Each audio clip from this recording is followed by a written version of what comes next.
Okay, and I'm going to start sharing my screen. Actually, before I do that, um, since we've got a smaller group now, I'd like for each of you to just introduce yourselves verbally and just say what brought you here.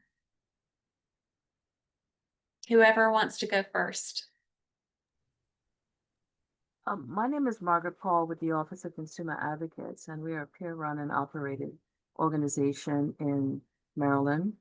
And we began utilizing the TMR model about 2 to 3 years ago and founded that it's been very helpful to individuals who may not necessarily be connected to a structured therapeutic environment to at least educate them on the importance of just recognizing strategies and um, just knowing a lot more about themselves and how it is that they're interacting in the world and how they could, if they identify those as problematic things, if they have the opportunity to work on it and improve it. There are services out there available for them. So we've been utilizing it for this time, and we just have some new staff members on right now today. So we want to continue that practice. Excellent. Thank you, Margaret. How many people in your office have you trained in We this program? It's been a total of 8 individuals, but we've always come to this training, or we partnered with the local health department because they are the ones that initially started sharing information about it. So a total of 8. Great. We Who would have like to three, we have three new, three, 4 new staff members on today. So maybe Great. Who are the staff members? they may be able to introduce themselves, but we have David Beaver. I'm going to name them the way that I see them on the screen. David Beaver, he's the coordinator for Wellness and Recovery Center Soul Haven. Stephen Dyer, he is a peer support and advocate for our reentry program. Um, Jennifer Kilgore, she's off camera right now. She is a peer support advocate at the Soul Haven Wellness and Recovery Center with David, and Taylor Wood, who is a peer support advocate working with Stephen Dyer. Reentry. Excellent. Excellent. Thank you and welcome. Who would like to go next? I'll go Um, next. oh, Okay. Oh, I didn't see who else spoke, but yeah, go ahead. I'll follow. no, go ahead, go ahead. I go after you. Okay.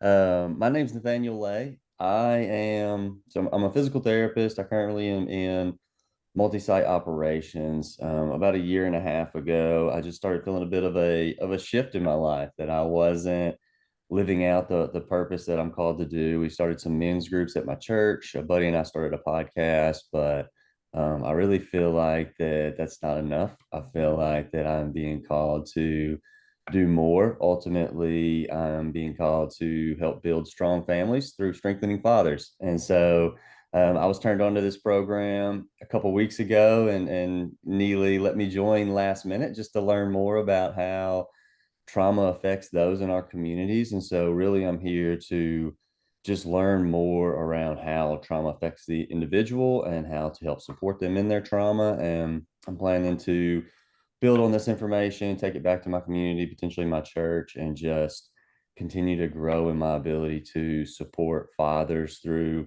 it could be intense trauma or just the anxieties of life, right? So many times as a provider in the family, we miss connections with our kids, with our wives, and we kind of isolate ourselves. And so I want to be available to help men work through that and build strong families. thank you, Nathaniel. Good morning, everyone. My name is Irene. Good morning, Ellie. I had the pleasure to meet you back in February through Steve Fulton, my cousin Anna, who's here in the room as well. So I represent the nonprofit ACD Guatemala. I live in California, but we are an organization who focuses in different projects like education, medical, empowering women and so they can have their own um, businesses, etc. Right now, we're trying to implement these projects, to help women and people, with trauma. So just like 2 weeks ago, Steve Fulton was in Guatemala, and probably Anna can talk a little bit about this, but we had our first um, introduction to a few women there. So I'm so excited to be here and to learn more. And today I'm gonna do the Spanish class, and just happy to be here. Thank you. Thank you. So do you want to join the breakout room with Marilyn leading? Yes, but I have not received. So she's Okay, there already with them. she is. Yeah, She because I is. did not So receive let me anything. see. I think I can assign you. Hold on just a second. Thank you.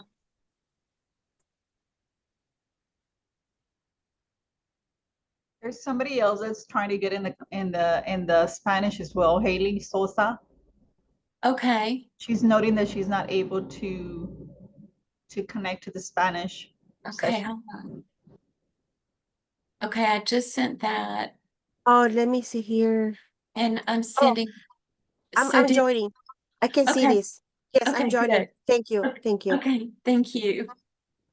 Who would like to go next? I'll go next. Okay, Okay, well, my name is Marisol Gonzalez. I'm the director of a small nonprofit organization that I created about 10 years ago. It was dormant. Went back to school to get academic training in clinical mental health. So I obtained my master's in that. And during my internship, um, I realized that there was so much stigma in regarding counseling and usually like within our culture and even seeking counseling. So people are not very open to that concept. So I started increasing my volunteering in the church setting. Right now, I'm helping our pastor incorporate some mental health programs. We're going to start off with some grief bereavement programs. And he had recommended me to go to your training. I don't know if it was you or somebody from your organization that was doing a presentation at a local hospital. But for some reason, I was doing another training and I missed it. So I went into your website and I found this facilitator training. And I guess, I don't know, I guess just God led me there. I'm So so thankful. I'm all free programs, no cost to the community. I'm trying to build collab partnerships with the city and with the local organizations to help support more programs. And pretty much my organization is like an open platform for anybody that wants to come in with free services so that the community can benefit. That's pretty much what my organization is. I too, like you, I understand your calling is I wanted to provide something that was available for people in their own time, in their own space at no cost, so that they can just come, and be able to get some help.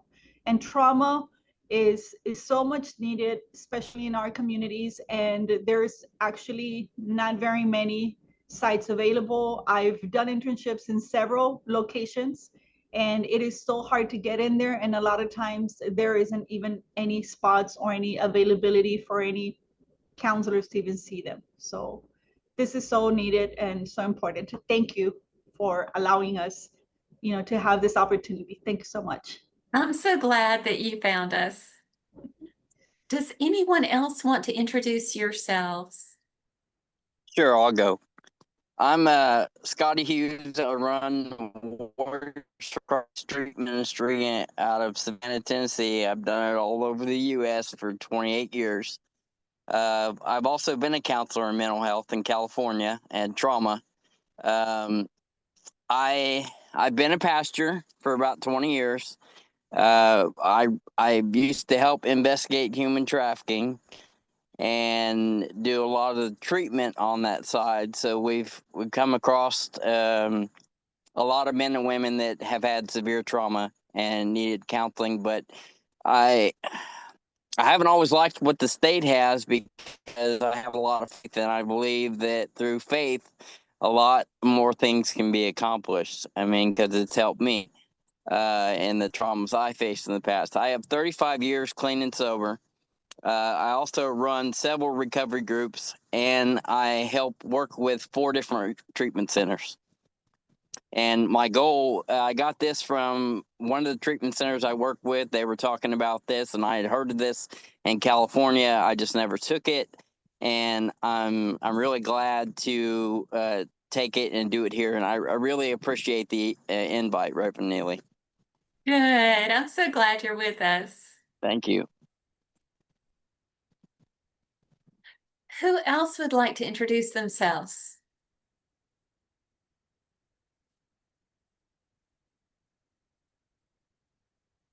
And you don't have to.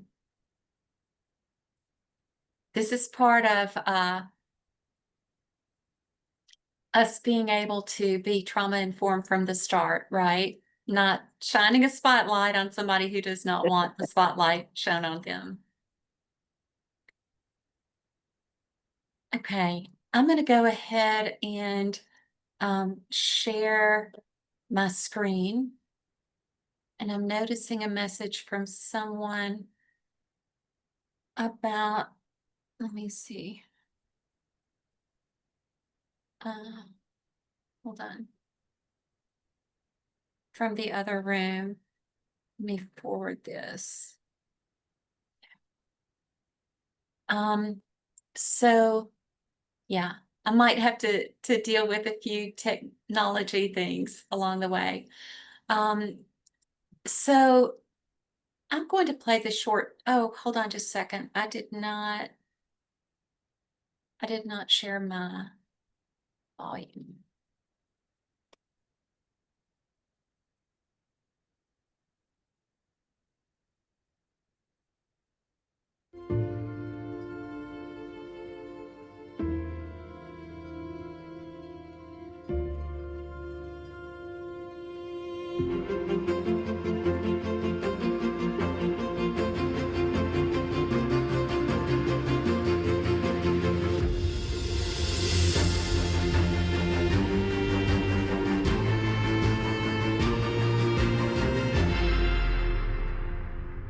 We have several videos and other resources for you. Oh, hold on. Okay, let me try this again.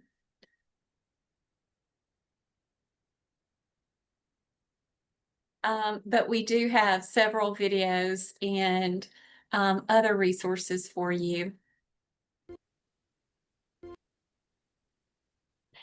So some of us feel like in life we are having to jump a whole lot of hurdles, right?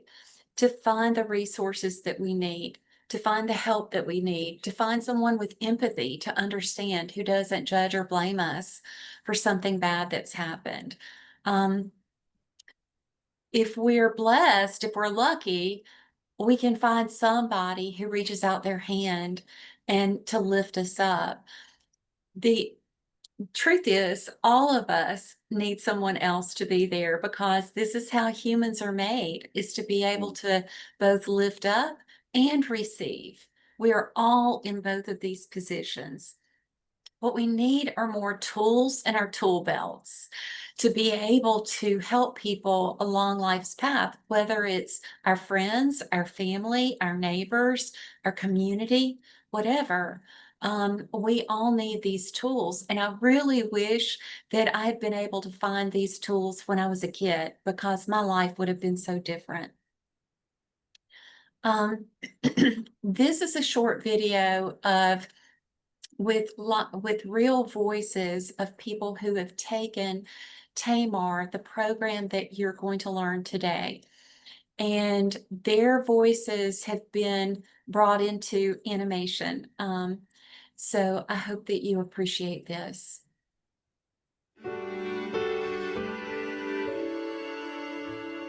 I've been through trauma. I've definitely suffered trauma, but it's not the end for me. But a lot of people have trauma that they don't speak about it. I chose to self-medicate and numb myself with alcohol and drugs.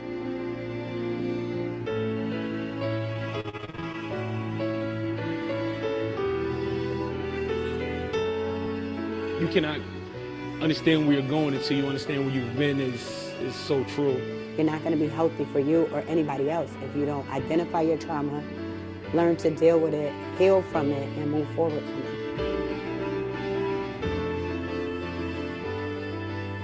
So again, those are people who have taken this training and who have been blessed by it. Oh my goodness. Okay, hold on.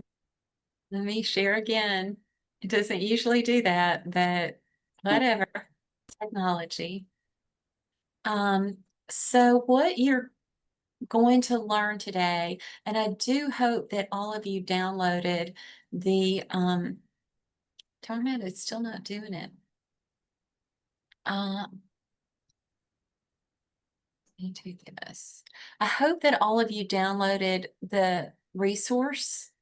If you did not, please let me know because you really do need this. And I will just add it into the chat.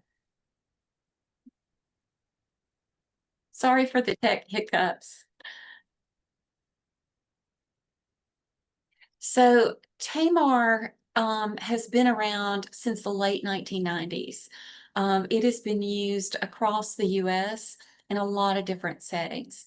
The full Tamar, which I still have access to, but is no longer available on a federal website. I can get to you, but that 30 session program is mostly for people who are inpatient or people who are incarcerated who have 30 weeks with a facilitator to be able to go through each of these sessions. What I did in tandem with the group who authored this is bring it into a 7-session program, thinking that I could find volunteers to lead a 7-session program. I probably would not find many who would volunteer to lead a 30-session program. So we've got the essentials in this 7-session program. We also have context supplements. So if you want to bring your faith tradition into this, there's one for Christian communities, for Jewish, Islamic, and for Native American. All of this and all of these resources are free to you. You can download them through a Dropbox link when you go to triumphovertrauma.info. So you can see the bevy of resources and you can download them, you can save them, you can use them however you like.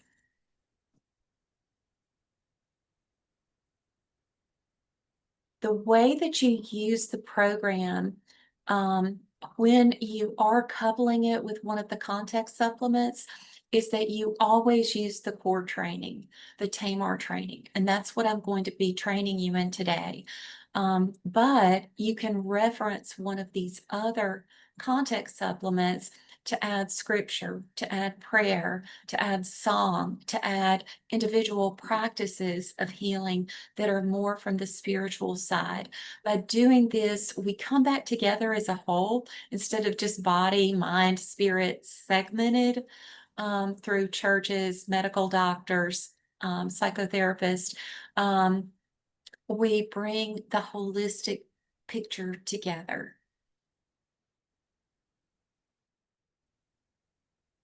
We also have a guide to inclusion. And this is very well written by a pastor friend of mine, Reverend Keith Caldwell, that also dives into some of the theological justification around racism that unfortunately has been a fabric of many faith traditions. We're working our ways out of that, but inch by inch, slowly, but this gives some background on that and also about the trauma that's caused by racism. We have a social media guide, and in that in that folder, you will also have access to. So again, you can find all of that at triumphovertrauma.info. So what we're going to first start with what you need to get started, and then we're going to take deep dives into each of the sessions. If you need a bathroom break, take it, okay? Because I'm going to be plowing ahead at 11:30. I'm going to take a break and you'll have 30 minutes. You might not need that much, but we'll take that breather and then we'll come back and do the remaining sessions at noon. So here are some of the core things that you need. And by the way, I'm also going to share my PowerPoint with you. So you'll have all of this. So what you need to do to create a setting, many group leaders lead groups online, and especially with the difficulties in our nation right now about not everyone feeling safe. Some people are finding that doing online sessions has been really helpful in Spanish or in another language. But if you are setting up an environment, a physical environment for a group, here's some of the things that you want to do. You want to, first of all, when you're meeting and greeting the people, being with them throughout the 7 sessions, you want to facilitate a sense of safety, trustworthiness, and transparency. You want to encourage voice and choice, just like I didn't call on people to make sure everybody introduced themselves this morning. Instead, it's like if someone wants to speak, let them speak. If they remain quiet, don't try to get them to speak. You may speak with them after a group, but you don't have to do it in the group. You engage people and affirm them when they express something that maybe they've been through or something that they're feeling. Just being able to say, I hear you, I hear you, I see you. Supporting the empowerment of the group is important. People may feel more a part of a group if they are the ones who are asked to make coffee at the beginning of a meeting, or, if they want to help with the room setup. They might find enjoyment in like bringing a candle to the group, creating a cozy environment. So it's important that you don't just, as a facilitator, take care of everything, but that you also invite others to be a part of that. And then, especially if you are in a church and you open this up to your whole community, which is my prayer that you do, that you practice awareness of the differences in the people who join, that you read perhaps the other context supplements different from your own faith tradition, preparing yourselves to maybe understand someone from their point of view, not just your own. Each of those context supplements is amazing. And so I really encourage you to read those, as well as the Guide to Inclusion. So there's 5 things that each of the sessions contains. You've got a check-in at the beginning. You've got group guidelines that you reiterate every single session. You've got interactive education and discussion, mind-body skills, which are amazing at the end, and we'll be practicing some of those today. And then you've got the checkout. TAMR is psychological education. This is why you do not have to be a trained counselor or therapist to do this work. I'm a pastor, but my ministry is this. Like, I work from home and I do ministry here in the US and around the world.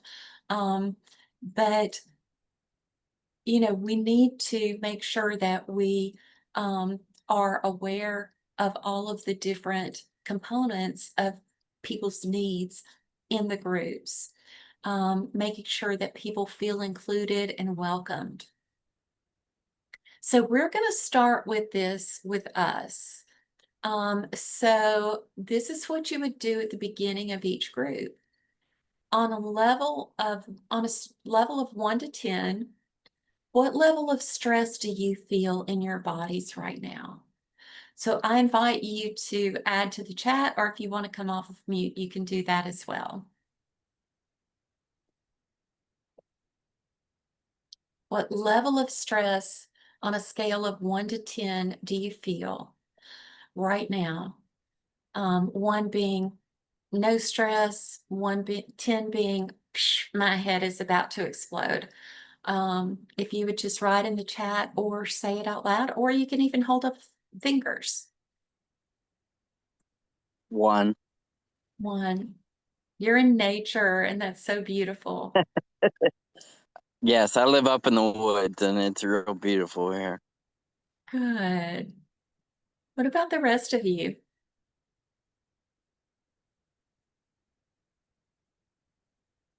1 to 2, 4, 1, 3, 5, 2. Okay. This is another piece of the toolkit, because when we learn the things that we learn in the group and then we practice them in our daily lives, then we are checking in with ourselves. So everything that you do in the group, you want to make sure that you accentuate to people that, doing this every day in your life, checking in with yourself is an important piece. In the first session, you will talk about the guidelines for participation. And I like to think of this as a covenant that you do with one another, but you want to get their input on it. What do you need to feel safe? Most people will say confidentiality, that what is said here stays here, that the people in the group are not going to run out and tell everybody else or post on Facebook. They need confidentiality. People need to be listened to. And this is especially important with people who have suffered trauma, because their voices may not have been heard in the past. So when you listen to one another, and in Native American communities, sometimes they use a talking stick, where someone has the stick and then it's their time to speak, and then they put it down or they pass it to someone else, not interrupting someone. And we have to be careful about not interrupting with the best of intentions, because sometimes our minds go immediately to fixing someone else's problem. And someone might say, "Oh, I've had that same thing happen to me." Well, no, you haven't. You may have had something similar happen to you, but it's never the same. But sometimes people will speak up out of a genuine heart of helping, but that's not really what we do in this group. Not interrupting, at least, with that, okay? So no crosstalk where 2 people are talking at the same time, and no name calling. This is in your Tamar manual. And so I hope that you are following along with that. But I like to accentuate that we don't call ourselves names, because people, if you watch Brene Brown, you know that she talks about vulnerability hangovers. And sometimes people will be vulnerable in a group and say more than they intended to say, and then immediately start calling themselves bad names. I'm so stupid. I'm such an idiot. Refraining from that negative self-talk in the group is just as important.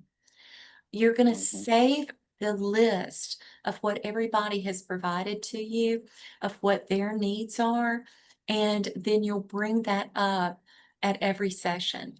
Now, this is a sample covenant that I use.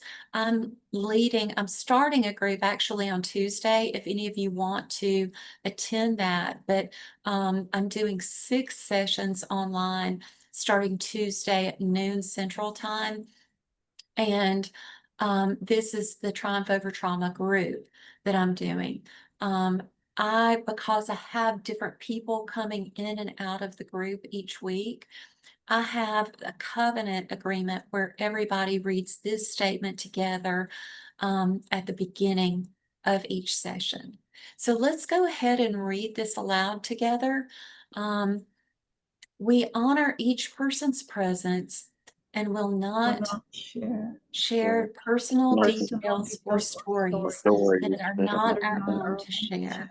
We will actively listen and affirm each other simply for being present. We come together to create a safe space without judgment to help us heal and recover from our traumatic experiences. We focus on the present while acknowledging that something happened. This support group focuses on sharing strategies to help us cope in our daily lives and be fully present. Thank you. I want to go back to creating the environment because one of the things that I really like to do when I lead a group in person, and I'm doing that on Sunday nights, but at my church, but I like to have an essential oil bar.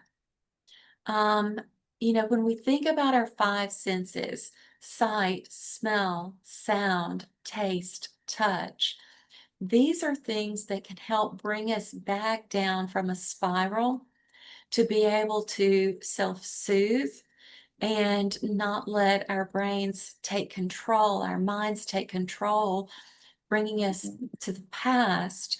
The physical senses help bring us into this present moment. So what I do is bring several essential oils, a bowl of cotton balls, and a bowl of tiny little baggies that I get at Dollar Tree. And people can go over to the essential oil bar and choose their scent, whether it's peppermint, sweet orange, tea tree oil, or whatever. And they can drop the oil on the cotton ball and then put it in the little Ziploc bag, and they can hold it with them throughout the class if they want to refresh with that. They can also take it in their car in the week ahead. If you get road rage, if you get upset on the road, like it's a great way to, okay, I'm present. That person doesn't have control over my mind. I'm not gonna let them spoil my day. Also something tart, tangy, sour, bright, spicy to taste. So I typically will go again to Dollar Tree and get a bag of mixed candies. Something that I'm doing this morning is I realized I had a bag of coffee beans and I don't have a grinder. And so I put some coffee beans in a bowl, and the smell is amazing. So use what you have. A lot of my friends in Africa, they might use an orange peel or something like that, some kind of fruit in their groups that people can smell and then taste. And also having things that are comforting to touch. I would love to have some comfy blankets in my group, in my physical group, just little small shawls. Some churches do prayer shawls. It would be a beautiful ministry to be in combination with Triumph Over Trauma for a knitting group to knit prayer shawls for the group. That would be beautiful. So just make your environment a place where people feel like, okay, this is a place of healing. After the group guidelines, you do want to help prepare people because people get uncomfortable when they are talking or listening to the different information that will be shared. So what I like to do is, again, Dollar Tree, and this is not an ad for Dollar Tree, but I buy journals for my group members. They're $1.25, and I get a selection of different covers and then put them out on the table, and people get to choose which one they want.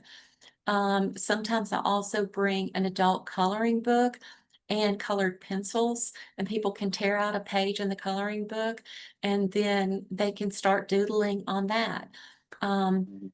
if they feel uncomfortable, you want them to know that there are things that they can do in that moment to help them feel better and to feel regulated. So at the beginning of each session, just being able to say, okay, what are some things that you want to do if you feel uncomfortable? People might say, I'm going to just draw or doodle. Um, I'm going to do some deep breathing. If they need to, they can talk with someone. If you've got a co-facilitator, which is a great idea, just for the logistics of 7 sessions and knowing that sometimes people get sick, sometimes someone has vacation, having a co-leader throughout is really a great idea.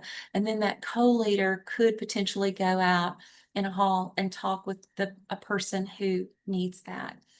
But this is helping them additionally think of it not just when they're in group, but in their own lives. The things that they practice in the group, they should also practice in their own personal lives. So I want to pause there and see if y'all have any comments or questions.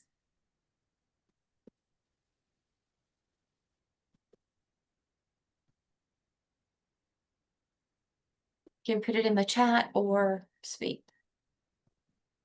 Okay, I'm not seeing anything, but y'all can just interrupt me if I say something that you think, whoa, wait, what? You can just interrupt me. I can't see all of you on my screen because I'm sharing my screen, so you'll just need to speak up. As I said before, Tamar is psychoeducational.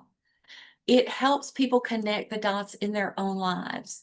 So you are not diagnosing them. It is important for people to self-reflect and to start thinking about, oh, maybe that experience is why I feel really upset when I hear this, when I see this. You'll need the ability to facilitate effectively, like moving through the curriculum, using the curriculum, having compassion and empathy. The location, whether it's online or in a physical location, in a church, a library. I would not recommend a coffee shop just because, other people would hear.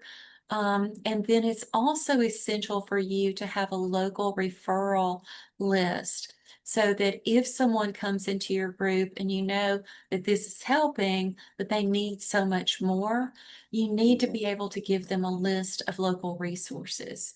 That is very important. In each session, we practice self-soothing skills. As I said before, we're going to do some of this today, and you're going to just receive this like relaxation. So here's some of the things that are done: the breathing skills, progressive muscle relaxation, finding your oasis, and body scan. There's, I'm just going to quickly go through the titles. You've got the introduction, trauma and its impact, the effects of trauma, trauma reminders, otherwise known as triggers, self-soothing, introduction to mindfulness, and then a closing celebration, which allows people to reframe their life story. You'll see this in the curriculum, but typically what we say at the beginning of group is that we like to share headlines, not news stories. Headlines, not news stories, because we know that sometimes people flood and they want to share every detail of what happened to them. And when that happens, you've got the other people in the group who might have experienced something similar and might be really triggered by it. So for the first 6 sessions, as much as possible, compassionately as possible, we stick to headlines, not all of the details. In the 7th session, people then are able to share more about their life story if they choose, but they're looking at it then through the lens of what they've learned in the previous 6 weeks. You're going to use your creativity in these groups, okay? This is not like I have to follow A, B, C, D. Like, you're going to use creativity. Listen to the people in your group. Every group that you lead will be different. Every group that you lead might have a person who then wants to become a facilitator to spawn a new group. And if that happens, just send them to our website. It's empowering for people. Sometimes, like for myself, it has made the most difference to me training other people and leading the group than if I were to just have it sitting on my coffee table and me doing it alone.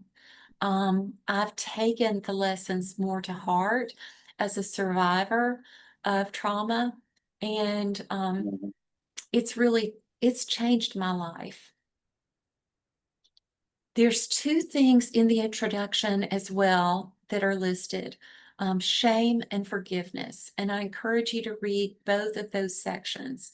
But shame is a key component in the effects of trauma. People might then think, I shouldn't have been at that location. I should have known better. I shouldn't have had that person as a friend. And then start feeling bad about who they are, feeling unworthy. I heard recently the difference between guilt and shame is that with shame, we say, I'm unworthy. I'm a bad person. I'm a bad mom. I'm a bad whatever. With guilt, you feel guilty about doing something, but the key is to, okay, recognize what you did and then make amends, do something to repair the situation as best you can, or live differently. While shame just brings you this identity. Brene Brown says that there's 3 things that are required for shame to survive, and it's secrecy, silence, and judgment. The key to healing from shame is to have a trusted person that you can share what has happened with, and then to receive from them a sense of calm and peace and love. In the Catholic Church, the rite of forgiveness, confession, I think helps many people because it is then you're sharing everything that happened to a listening person, and then you're granted forgiveness. In their process too, then there's things that you do to make amends as best you can. But the key, and I encourage you to tell everybody in your groups this, you are God's beloved. Nothing and no one can ever take that away from you. You are God's beloved. Nothing and no one can ever take that away from you. The other piece that's in the introduction is on forgiveness. And forgiveness is the intentional decision to let go of resentment and anger and feelings of retribution. In Christ's language, forgive means to untie. And when I learned that, I thought immediately of a visual. It's like when we're children, we get a cart that's hitched onto our tail end. And every time somebody does something bad to us or we hurt ourselves, we throw a brick into that cart when we don't forgive. And in the end, we're the ones bearing the weight. We're the ones carrying a weight that never belonged to us, that shouldn't be driving us. No one who has done something bad to you in the past deserves to have control now over your mind and mood. So if you bring someone to mind who's done harm to you, you may still feel the hurt inside, but if you forgive, like you release yourself from the resentment towards that person. I have a 1-hour forgiveness workshop that I just did this week. And I'll probably do another one in January, but it goes deeper into what it means. For one, forgiveness is is releasing the hooks that someone else has in you. Choosing whether or not reconciliation will help you live an abundant life. Reconciliation is not required for you to forgive. We may never reconcile with people, but we can still forgive them. It requires that we set healthy boundaries. And this is not just for for ourselves, it's for the other person. So sometimes people feel guilty setting boundaries, but we're actually helping the other person too. We no longer, as adults, necessarily have our parents who are instructing us on how to live, how to be in relationship with people. So when we set healthy boundaries as adults, we help the other person understand, wait a minute, you know, I can't act that way if I'm going to be around this person. So I need to learn self-control. I need to take care of this relationship and respect their boundaries. And again, if someone does not respect the boundaries, then you can detach from them however you can, and just not let them rob your peace of mind day in and day out. Forgiveness is about achieving an inner sense of peace. And this is really important for trauma survivors. Let's see. Okay. I see that. I'll add the training resource to the chat. Hold on just a second. Let me do that. Let me stop sharing and let me do that. Let me do this.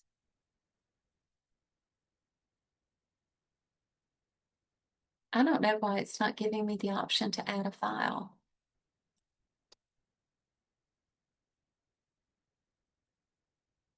Oh, I see it.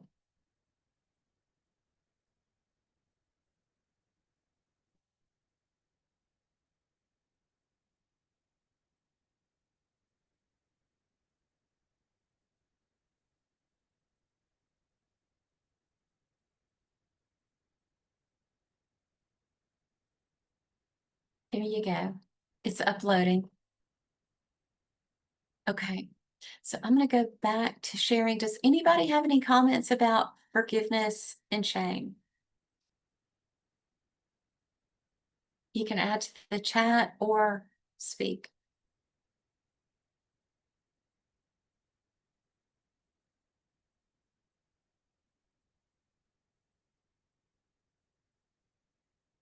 Okay.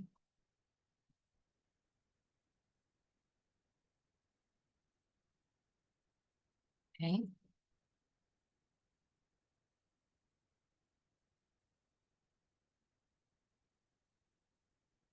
Okay. We're going to go on now to session 1. And so, imagine that you are in your group now, just like we're in our groups. We just did a check-in a few minutes ago, so I'm not going to do that now, but that's how you would start off. First session, have people introduce themselves however they want to introduce themselves. Make sure that they've got the comforting environment, and then ask on a level, what level of stress do you feel in your body right now? I have to say that sometimes if people come to the group and they say a 10 or an 8, I go ahead and jump into the self-soothing exercise included in each of the sessions. And there's a lot of breath work, and I will do that at the beginning because it's hard to concentrate if you're at a 10 and you might not be fully present in the group. You do your covenant, your guidelines next, making sure that people then have whatever they need to self-soothe. And then you've got objectives for each of the sessions. So in this first one, here are the objectives for people to understand, okay, this is what I've come into. What's expected of me in the group. Okay, I'm not going to have to spill. I can be myself. Recognizing how this work can benefit their lives at the end of it, and then take away one idea. And chances are the one idea will probably be the self-soothing exercise, especially in this first one. So in your workbook, you've got handouts, and you'll see in the workbook that you can pull up those handouts, and you can print them. If I'm leading an online group, I will save just that one page as a PDF and then put it into the chat. So people have that if they want to print it or whatever, they can. But the reason why we start with when bad things happen to good people is because we want to bring a sense of, we want to help those people. Let me say it this way. We want to help those people who think that something bad happened to them just because they're not loved, or they're not worthy, or that they're bad people. So we're kind of helping people to see in this first session that it's not about whether you're good or bad. Bad and good things happen to every human throughout the world. It's not about God loving you enough. You know, people sometimes think, well, God must not love me. Why would God have let that happen to me? And so when we dive into this discussion, it helps people start questioning their inner critic.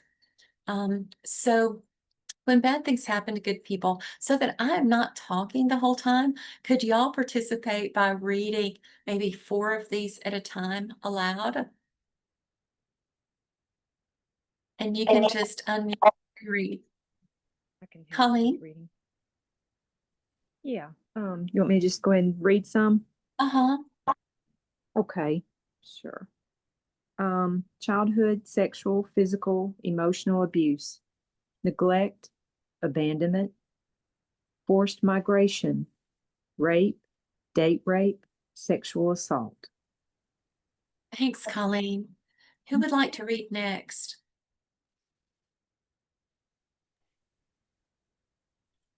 Nathaniel?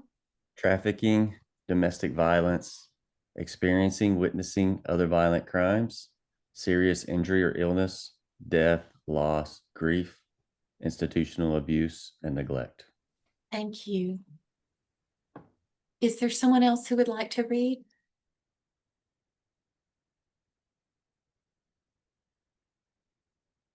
Sure, I'll read. Okay. War, terrorism, community and school, violence, bullying, chronic stressors like racism, poverty, homophobia, gender discrimination, natural disasters like earthquakes, floods, hurricanes, any misuse of power by one person over another. Thank you. So this is a handout for people. They will have it printed or emailed to them. The next step after reading these is to ask the group, is there anything you would like to add to this list? So I'm going to ask you, is there anything that you would like to add to this list?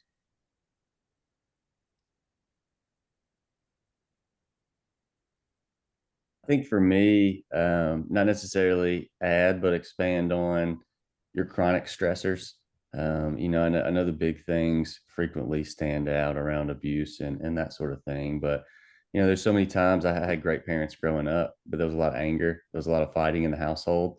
And you don't realize how that affects you as you grow. And then as I start to raise my own family, and I start to see some of that come out, you kind of wonder where it came from. It's just been a suppression of minor things, maybe they weren't minor, but in what we would think is minor things, suppression of those, and how they build up over years and years and years. Kind of like the video with the bird that you had at the beginning. Yeah. Yeah. Thanks, Nathaniel. That resonates with me too. A lot of my life, I felt like I had to walk on eggshells because of my childhood, like not knowing where the landmines were, and then you realize, oh, wait a minute, this is because of my childhood. Anybody else want to add?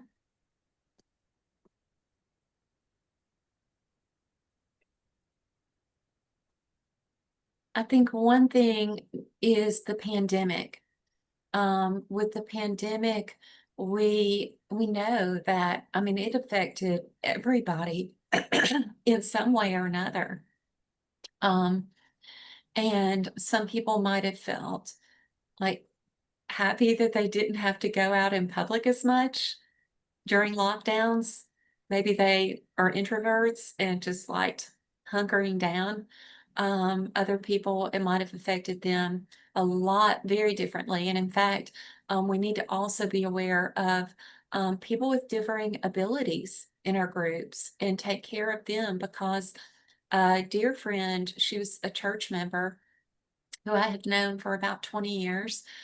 She's blind, she was blind, and the pandemic, I think she died of heartbreak, not of COVID, but she died during that. And I think for her, the isolation was so intensely felt because she could not feel the vibrations of human bodies around her. She could not see. And she just mourned. She would say, I want to come back to church. I don't care if I catch it. And we were just doing online church at that point. So the pandemic is something that usually people in the group can all think back on about how it affected them. Does anybody else want to add anything else to this list? Okay. I see something in the chat. Lack of inclusion is prevalent in our culture. We often experience this form of trauma from our parents due to favoritism. Yeah. Yeah. Thank you, Marisol.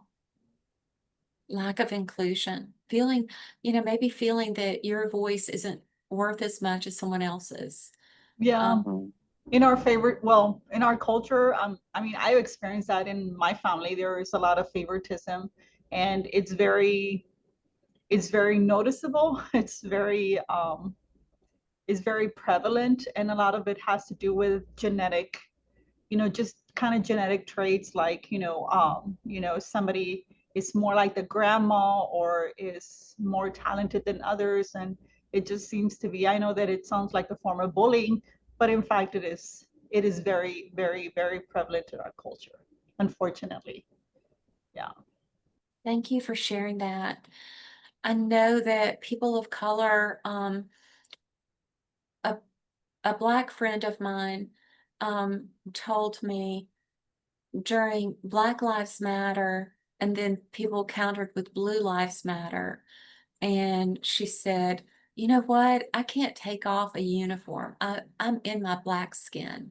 Wherever I go, there is a chronic stressor about where I can go, how I'm going to be treated when I go there. And what potential stressors are going to be there for friends who are Black and have sons. Thinking about them getting their driver's license can be a chronic stressor. Like, are they going to be pulled over? Are they going to be wrongly accused? Different things like that. So we draw awareness, our own awareness, to what the other people in the group are facing in their lives. When people share what it is that they would like to add to the list, often it does reveal about their lives. So this is a kind of an easy entry point into start getting people to open up a bit. So the next question in the group is, did any of these things happen to you? So I want to ask you, did any of these things on the list or that we added happen to you? And if you want to write it in the chat, I share openly now that I was raped. The reason why I do is because I want to break the stigma. I want people to know that because something like that happens to you, it doesn't have to define your life. And You know, at the time it caused a lot of responses within me, but yeah.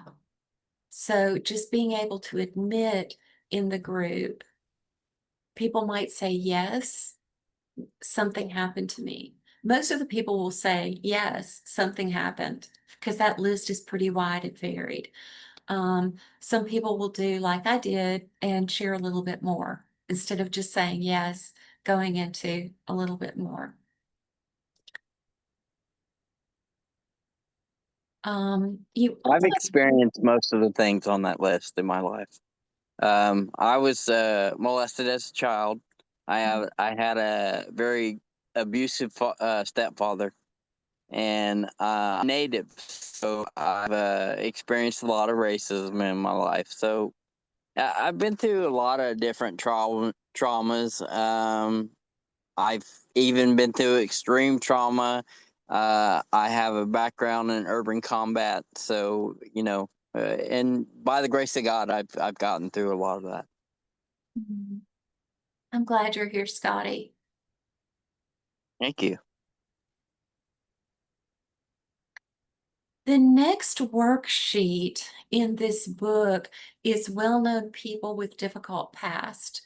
I would like to revise this in the curriculum. One of the challenges in using this handout is that people's awareness of the people in this handout might be diminished because they're not as well known anymore. So what I encourage you to do is think about developing your own well-known people with difficult past. It could be something that is related to your faith. There are so many people in the Bible who you can think, oh yeah, um, Jesus, like Jesus betrayed by friends, Jesus falsely accused. You know, you can use Jesus, you could use Paul, Saul, Paul, various things like that. And then, you know, you can do your own worksheet based on a faith tradition.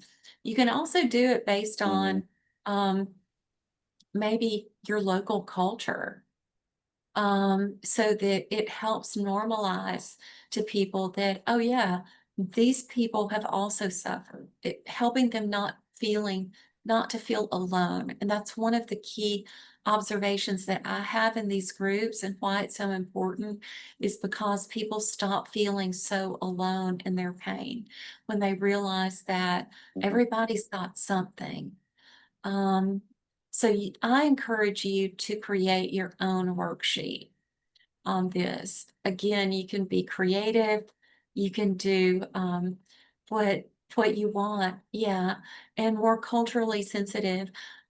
This particular handout is like the first, and you've got the answers to this in your workbook, but like, can anybody answer A? Can anybody name who that is in A?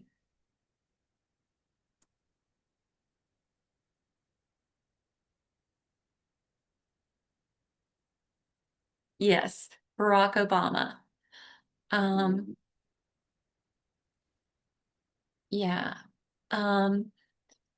There are, so I encourage you to go to the worksheet, but then also think about maybe doing something a little bit different.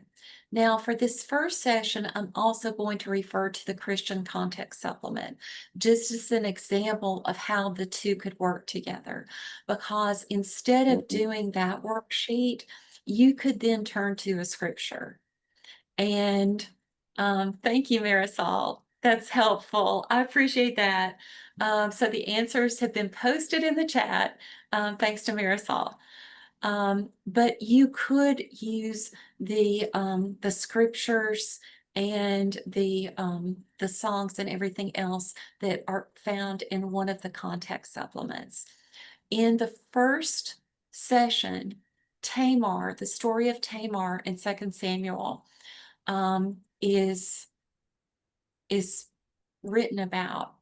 And for this one, it's a powerful story about the daughter of King David being raped by her half brother. This is not a scripture that we hear preached about much on Sundays. Fortunately, an Episcopal priest over 20 years ago preached on it, and one of the writers of this curriculum said, when she arrived at work the next day, I know what we're going to name the program, Tamar, for the Tamars of today. And then they came up with the acronym of what Tamar stands for is trauma, addiction, mental health, and recovery. So it's both in memory of Tamar and in honor of the Tamars of today. But it stands for trauma, addiction, mental health, and recovery. So you could read that story. There's questions that follow the story in the Christian supplement. So questions like, what resonated with you in this story? If someone starts speaking about something resonating, it might also reflect on what they've experienced. Thinking about the different players in the story. Tamar said in the scripture, when she was pleading with her half brother not to rape her, she said, if you do this thing, where will I go with my shame? And shame, again, is something that we've spoken about earlier about how it can diminish our sense of self-worth. And then just thinking about who needs forgiveness in the story. Just thinking about the word forgiveness, because a lot of times people think, I'm not going to forgive him. That's like, you know, I'm never going to forgive that person. Well, that person is off living their own life now. Like the only person who's feeling your unforgiveness is you. It might feel like you have a sense of control over it by not forgiving, but in truth, the other person has control over your well-being still. So, so it opens up that subject around forgiveness. And when I do my next forgiveness workshop, the thing for you to know is that I provide you with a workbook and the PowerPoint, so then you can experience it in the 1 hour workshop, but then you can also lead a group through the same process. And this is a process that I developed just out of contemplating forgiveness after this new understanding of it. And then with the Christian Context Supplement, it does talk about, okay, yeah. Margaret, I see because of the secular work environment, can you please speak on the ability to adopt the program in those professional environments? So in this first session, I'm talking about how to use one of the context supplements. You do not have to ever use a context supplement if you're in a secular environment.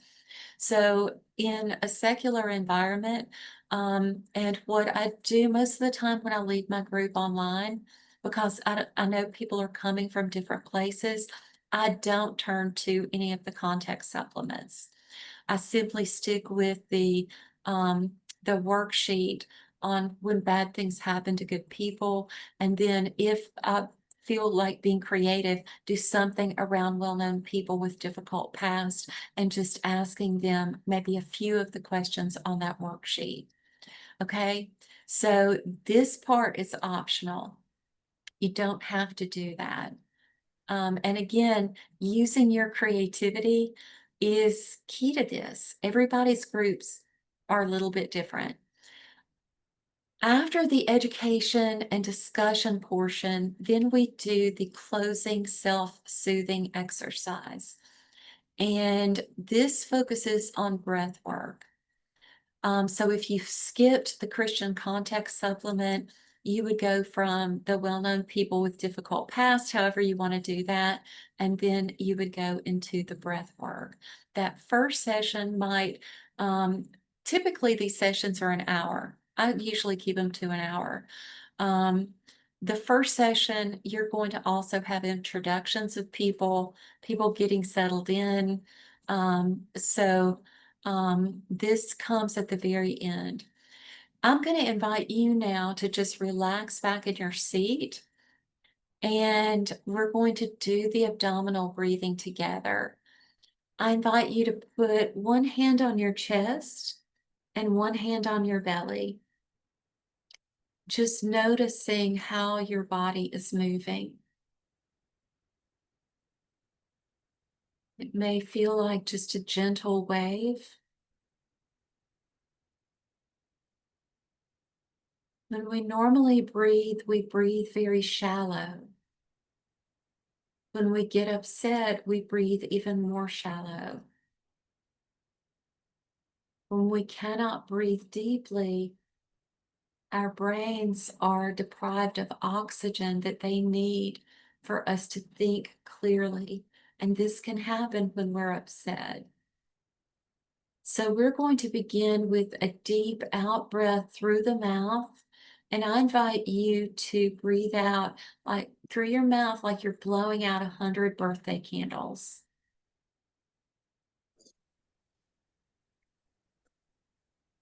And then when you're ready, breathe in slowly through your nose.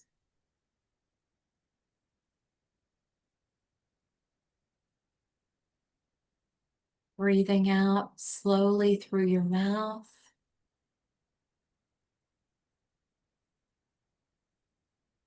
In slowly through your nose.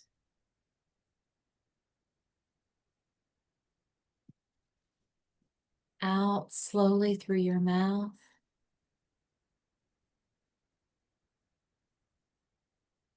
In slowly through your nose. Out slowly through your mouth.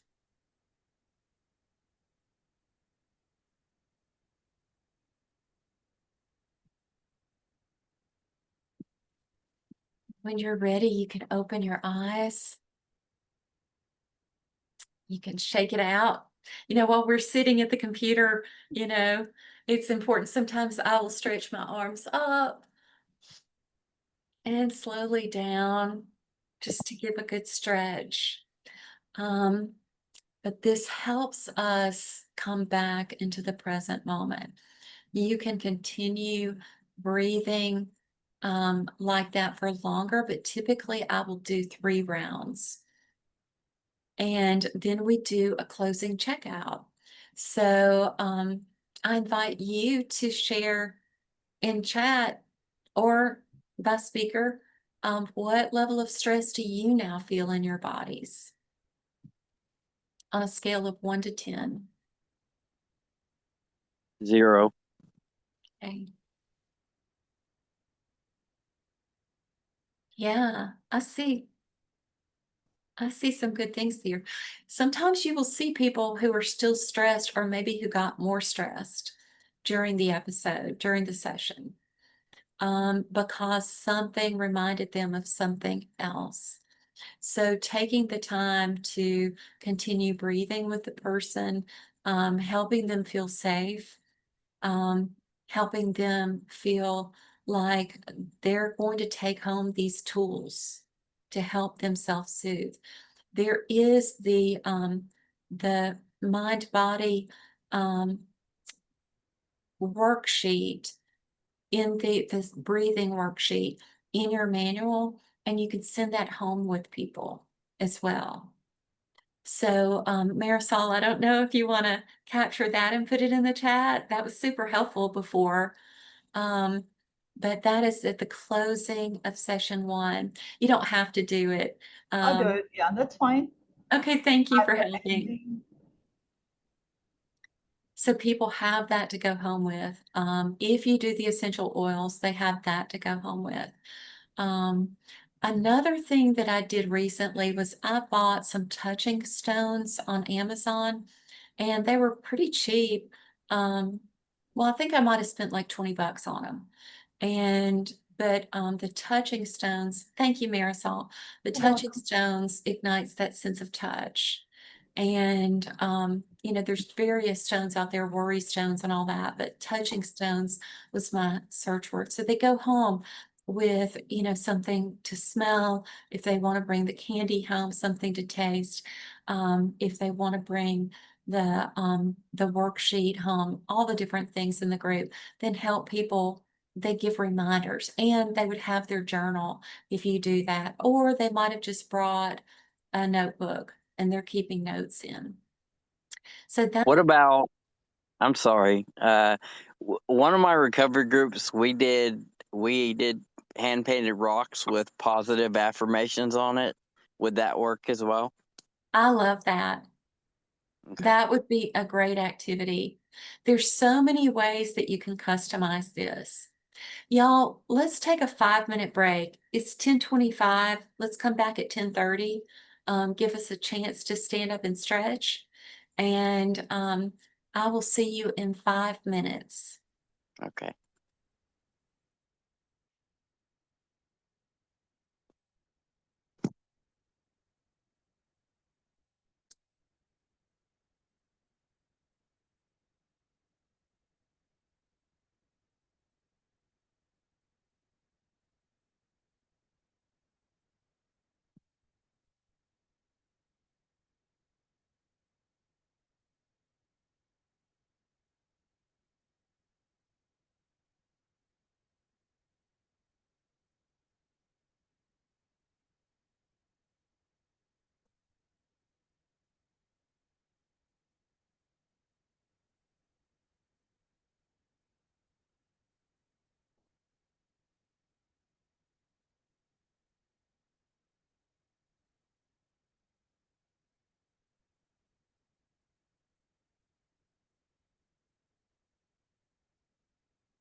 Okay, I hope that you were able to um, get a good stretch in.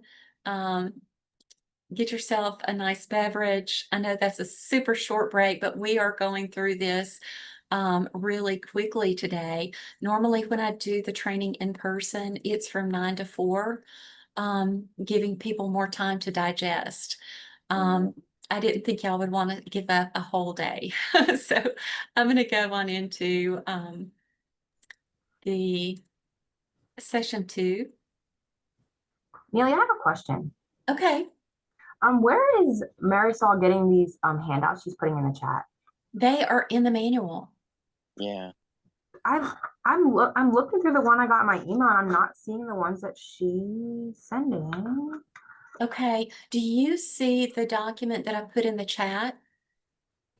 Yes. I Oh, think that's the one I have, but I don't know. Maybe I'm just missing something.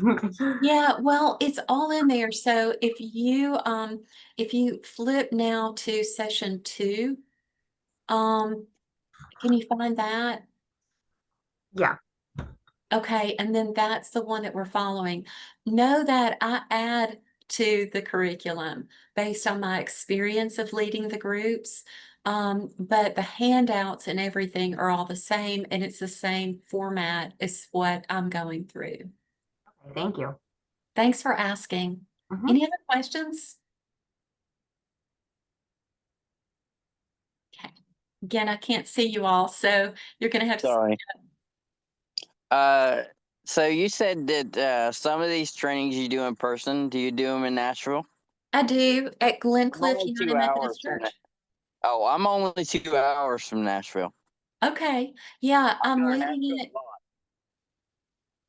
If you want to come this Sunday night at 5:30, you are welcome.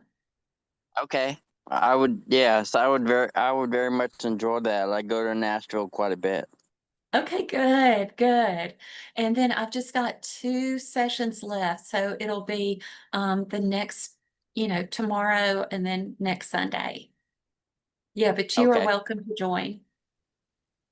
Okay, thank you. Yeah, you're welcome. So, session 2, now I'm not going to stop every time and as you're learning the material and check in with you and do group guidelines with you and talk about what do you do if you feel distressed. I'm not going to do that. I'm going to dive right into the material through the rest of today's program. So, in this second session, a very important session, we're going to be talking about what is trauma. And another thing that I want to point out to you, and it does say this in the workbook, is that it's important to then reflect back on what you talked about the previous week. It's helpful to be able to go back to when bad things happen to good people and say, remember last week we talked about when bad things happen to good people.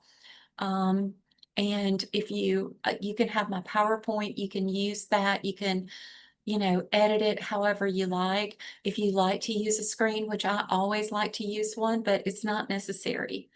It's not essential. But so you refer back to the previous week and then you start thinking about the objectives for this week. So those are the objectives for session 2. This is the definition of trauma as provided by Substance Abuse and Mental Health Administration. And I invite you all to read this aloud with me. Individual trauma results from an event, series of events, or set of circumstances that is experienced by an individual as physically or emotionally harmful or life-threatening and has lasting negative effects on the person's functioning and mental, physical, social, emotional, or spiritual well-being. So this definition is easier to remember if you think of it as the 3 E's: event, experienced, and effects. event, experienced, and effects. So the event, series of events, or set of circumstances that is experienced by the individual. This is key to understanding trauma. What is traumatic to one person might not be to another person based on their history. But to each of the people who feel like they've experienced trauma, we need to honor that. If they feel it, we never know what all that person has gone through the rest of their lives. Right. There is a whole universe inside each of us. Nobody ever has or ever will experience life the way that you have. From the moment that we're born, we start taking in these different experiences of those immediately around us, how we're comforted, how we're not comforted. Then we move out into our peer groups, through school and other organizations. And so we have a lot of experiences that inform us as to what is dangerous or not. Right. So people experience their events differently. We know in families that two siblings can have witnessed the same exact thing and walk away with two totally different experiences of it. One person might feel really traumatized by something, and the other person might think this is just normal life. You know, but we need to be careful not to diminish what somebody else thinks of as trauma. Because if they've experienced it as trauma, the best thing we can do is not to judge, but to be compassionate. Right. Compassion over judgment. Our brains might want to judge, and I think personally, sometimes we want to judge somebody else's experience to protect ourselves. We think, oh, well, that happened to them because they went out too late at night, or that happened to them because of this or that. And in that judging, we can question it and think, wait a minute, am I saying to myself that if I don't do those things, I'm protected? So we need to be careful about that. But then can leave lasting negative effects on the person's functioning, mental, physical, social, emotional, spiritual being, totally like the overall picture of someone's life. And we see this in the people that we work with. For the time that I've been in ministry, I've worked the majority, if not all the time, with people who are underserved and marginalized. And we may see someone presenting themselves in a way that feels irrational and that feels like chaotic. And we do not know what all they've gone through in their lives. Even if they tell us, it's probably only a microcosm of what it is that they have experienced. So this is the definition. And when you share that with people, they will probably want to open up and start talking about it. You can refer back to, again, that when bad things happen to good people handout, because that list then gives you a segue into this, thinking about, okay, what is it that is on that list that I've experienced that has affected me in some of these ways? I think I just saw the chat pop up. Let me check. Oh, doesn't look like it. But do any of you have thoughts or questions or comments around this definition?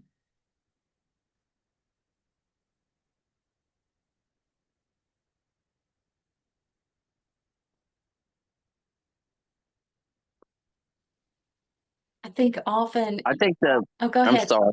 I think the points that, you know, what you're talking about with compassion over judgment, because I've come across that a lot in the classes I teach and the recovery groups, where you know, a lot of folks feel judgment from their experiences that they share, and I deal with a lot of people that have been homeless as well, um, and many different areas of trauma, but that, you know, a lot of people they come across think, well, you know, like you said, you experience that because you put yourself in that position, and you really have to, in my line of ministry, you really have to have a really open heart and heart of compassion, because I honestly think that everybody is one step away from being in any of those situations. You're right. You're right. And if you want to integrate a spiritual component, thinking about the book of Job and Mm-hmm. how his friends were at their best when they simply sat with him. Right. We just finished that in Bible study. And so it's when they started digging into, well, you must have done something wrong for these bad things to have happened to you, Right. that they really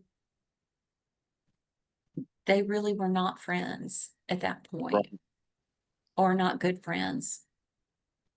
Okay, so in this session, you learned the 3 E's and the 4 F's. So fight, flight, freeze, and fawn are automatic survival mechanisms in our bodies. Fight, flight, freeze, and fawn. I mentioned in the first session that when we normally breathe, we breathe really shallow. You know, at night we breathe shallow when we're sleeping. And then when we get upset, we breathe even more shallow.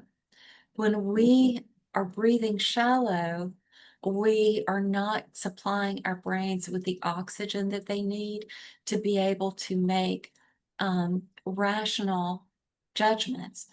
Our bodies have these 4 mechanisms, at least these 4 mechanisms, in order to protect us from harm. Human beings have survived for thousands and thousands of years, right? And it's because our bodies know how to deal with trauma when something is in the midst of happening. So fight, you might start yelling back. You might punch or fight to save your life. Flight, the description in the book says this, but I think about flight as like just that urgency of feeling like I've got to get out of here. When we watch the news safely in our recliners at night, and we see someone who was stopped by the police, told to stop, and the person started running, that's flight.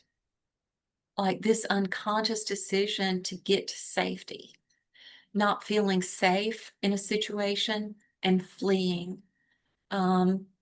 When there's been times where I've gone to parties, and if I go to a party and I don't have a role in taking care of something at the party, if I'm not hosting it, I get overwhelmed, and sometimes I just sneak out and leave because I feel just too overwhelmed.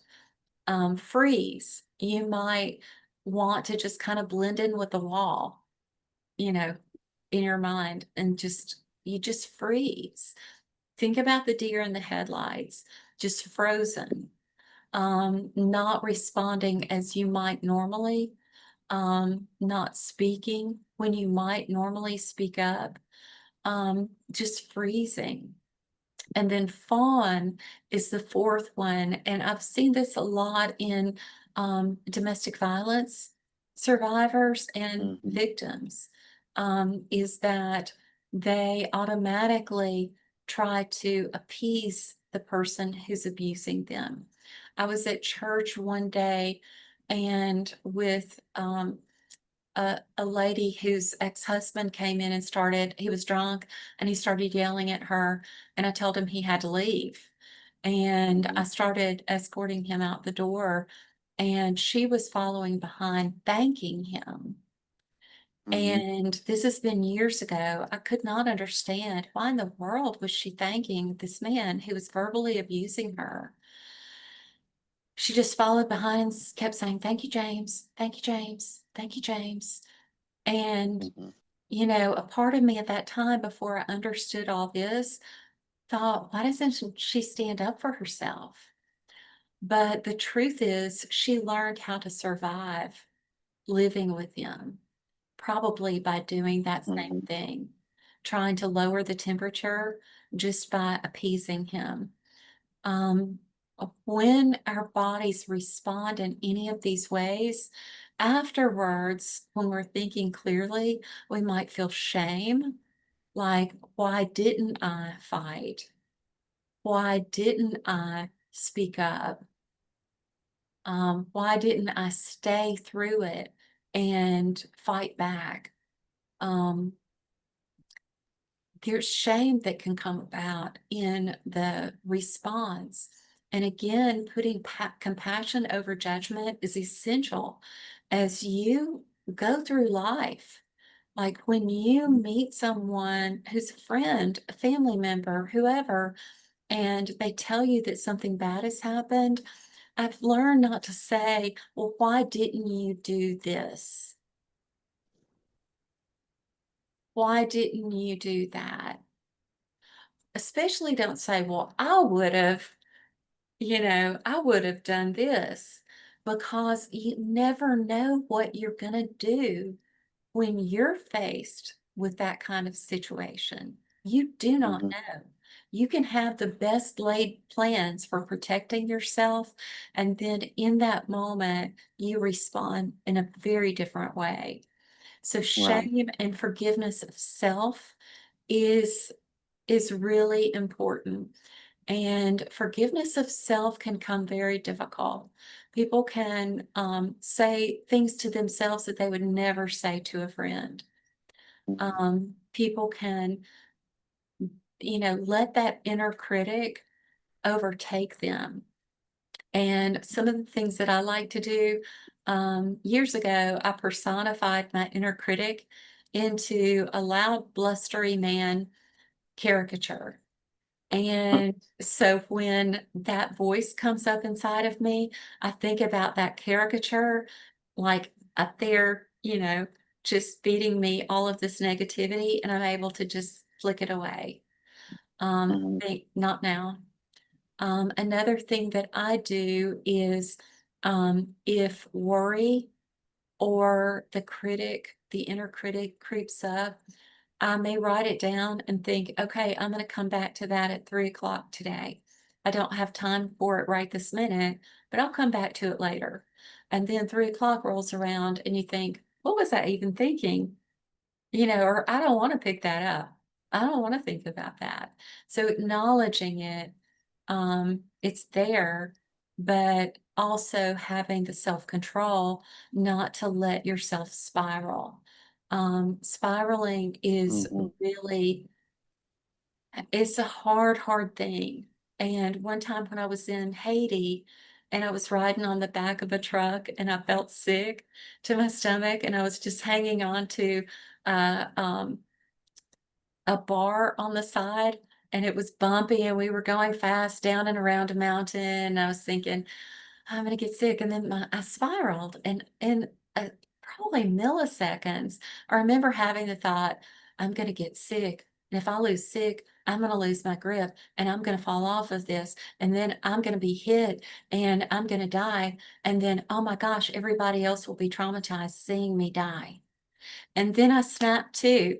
I was like that rapid succession of thoughts. And then finally, the thing waking me up is thinking, I don't want to traumatize other people by dying in front of them. But you just see how quickly you could spiral. And so when we think about this, the self-soothing, the coping skills are so essential, because now I can recognize, oh, wait a minute. Okay, let me breathe.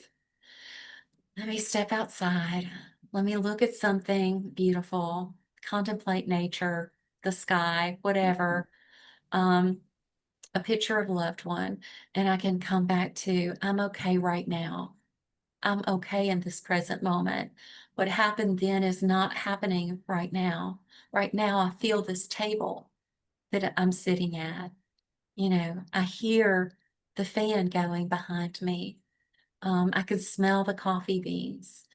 Reminding ourselves, wait a minute, we don't have to spiral. We can find self-control in those times. So your book, and I believe that's the right page number, is 18. Emotions like intense anger, fear, and anxiety are signs that the stress response is activated, whether the danger is real or imagined / perceived. Our brains sometimes don't know that something's not happening right now. If we get so deep into our thoughts, it feels like it's happening right now. And in people who've been traumatized, sometimes they will feel like they re-experience their trauma again and again whenever it comes to mind. We can also think about the times when we're driving and we are so deep in our thoughts that we miss the signs around us. We miss our exit or whatever. We are not fully embodied in that moment. We are only in our minds, not in the present moment. Again, having the essential oil bag, having things around you that make you feel like, okay, this is something that I can turn to when I feel that way. And I think I did a video about a sensory toolkit, maybe last year. But I mean, just telling people, you know, create a sensory toolkit. If you want to do that in one of your sessions, you could do that. Okay. So in this session, we also go into the effects of trauma. And these are listed in your handout, in the handout in your book. So again, I'd like for you to read out loud, maybe taking 4 of them at a time. There's a few screens.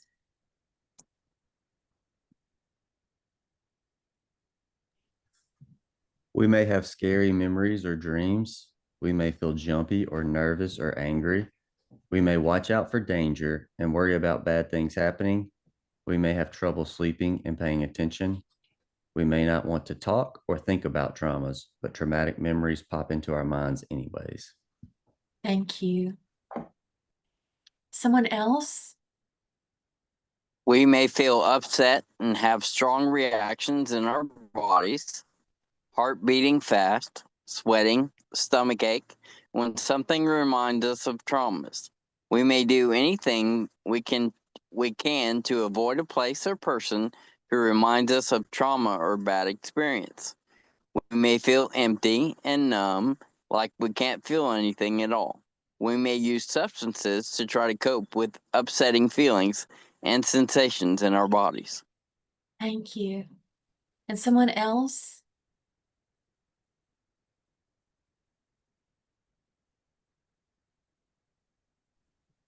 We may turn to unhealthy relationships. We may have a hard time trusting other people. Thank you. So in this worksheet, these are examples, and they help people start talking about the effects that they experience. Remember, experienced or event experienced effects. In the first session, we talked about events. This session, we're talking about effects. So people might say, oh, yeah, I have nightmares or even night terrors. Someone might feel like they are always watching out for danger and worrying about bad things happening. And I know for myself, my mom was like that. And so one of my coping skills, like I always think about the worst case scenario happening and what I'll do if that happens. Um, but some people may have trouble paying attention, and you can see that in children who are living in chronic trauma. People thinking, why can't they pay attention? School teachers, why can't they pay attention? You never know what a child is going through in their home. We may really want to forget that something bad happened to us, but our physical senses remind us that it did when we smell something or hear something. And we're going to talk more about that in the next session. But we can be reminded at a moment's notice of something bad that happened in the past, because our experiences are held in our central nervous systems. People may have told us as children, or even now, you need to just forget about that. But our bodies keep the score. There's two books. The body keeps the score, and another book, What Happened to You, that I would recommend. Sometimes people have chronic stomach aches or, hypertension that's caused by the stress and anxiety. A lot of people use substances to try to self-numb, self-medicate. And the group that I'm leading on Sunday evening is right before an AA meeting. And I've scheduled it like this so that if anybody from AA wants to do both, they could come to my group, take a short break, and then go to AA. Because again, connecting the dots in our own lives helps us learn more about ourselves and learn how we can have a better future. The turning to unhealthy relationships, if you know people who have developed a pattern of unhealthy relationships, have compassion on them. There were times where I felt like I could not understand how this one person that I had helped so much, and who had gotten out of one abusive relationship, then immediately turned towards another one. For her now, the way I look at it, I think was that her norm. As children, we all develop norms on what we think marriage is like, what we think relationships are like. If they're fiery, if they're abusive, that might just feel normal to one person, that this is just life. This is just what it is. So again, stressing compassion over judgment, helping the person learn to love themselves. Again, being a best friend to themselves is key. It's not something we can fix on people. One of my favorite proverbs is a person's thoughts are like water deep within a well. A person with insight can draw them out. And I think about that and how it's not about us just saying, here's what you ought to do, and writing out the prescription for another person. It's asking the questions. What happened to you? What was, you know, what did marriage look like to you when you were growing up?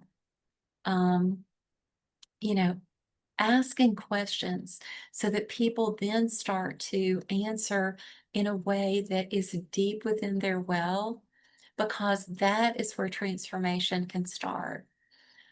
Some people who've been through trauma may have a hard time trusting others, but some people who've experienced trauma may really trust too much, always grasping, always looking. So is there anything that you can add to the list of effects?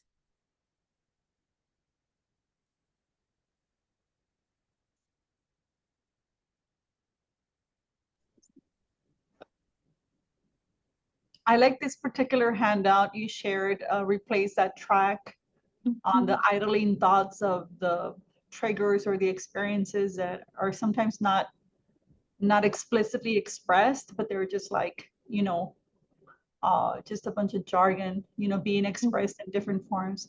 But I like this handout, so I uploaded it. I'm just Thank going you. uploading crazy. Well, and it's really helpful, Marisol. Actually, I think that handout comes from that separate handout Yeah, it's another, document in Dropbox. Could you just upload that whole the PDF whole, of okay, handouts? yeah, I could do that.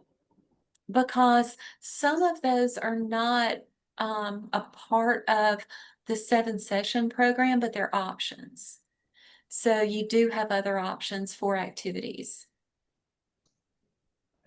Thank you so much, Marisol. You're welcome. It's You're nice welcome. having an assistant.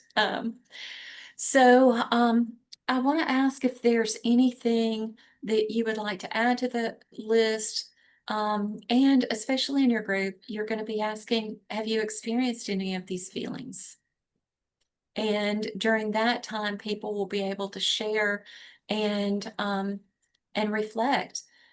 Again, you might have some internal processors who want to just write in their journal their reflections and never speak in your group.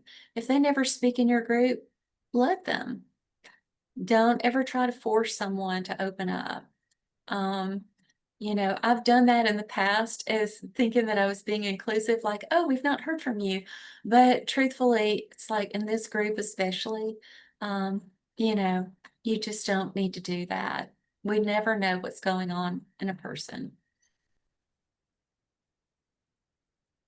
If you want to add to the chat, I'm going to go ahead and move quickly because I want us to cover 2 and 3 right now before our 11:30 break.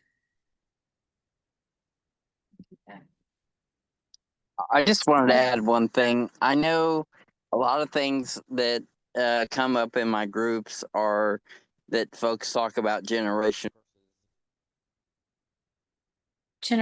Trauma. Oh, he dropped out. I hope he'll come back. I think though that that's right. Generational trauma is something that we also need to be aware of and to look at those effects. Let's see. I can't see everybody. So okay, he came back on. Scotty, I don't know if you well, did he drop back out? It's starting to come back on slowly. Okay. There we go. Okay. Okay. Yeah, I know that for myself and my own family, we felt that for years, and when I took trauma counseling and mental health, that was one thing I had to reinvent myself and to get away from that. But I come across that so much with folks in recovery and not just recovery, but extreme trauma where they just feel comfortable and they're like, well, it's been in my family for years, so that's just a part of me. Mm-hmm. That's and right. and it's something that we address a lot. I've been able to overcome that in my family, a lot of the negative behaviors and negative character defects that we just thought for years we would say that, oh, it runs in the family, that's normal, and that is things that myself I've had to break. Mm-hmm. And it's possible to break it.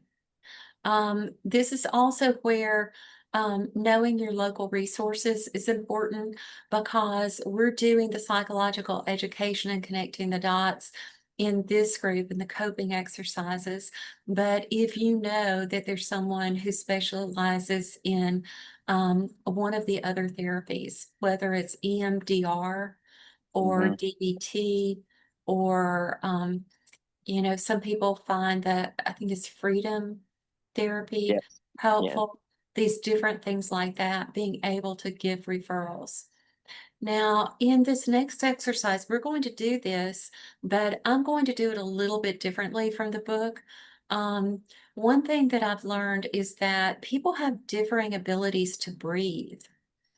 And in the beginning, I would count 1, 2, 3, 4, and then I would count out 1, 2, 3, blah, blah, blah. For some people, they don't have the lung capacity. For other people, they can breathe a lot longer and stronger than other people. So this is a cleansing breath, and you're going to be breathing out deeply, longer out than you breathe in. Okay, so let's go ahead and start with a deep out breath through your mouth. Again, I like to think of blowing out candles.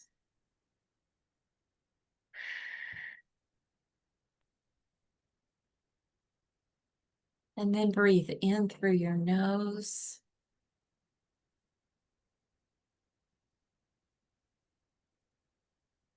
And then out even longer through your mouth.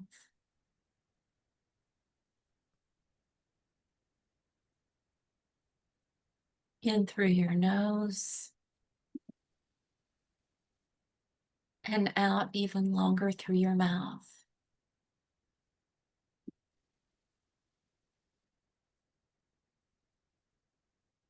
And then you do a checkout, repeating that exercise as much as you want.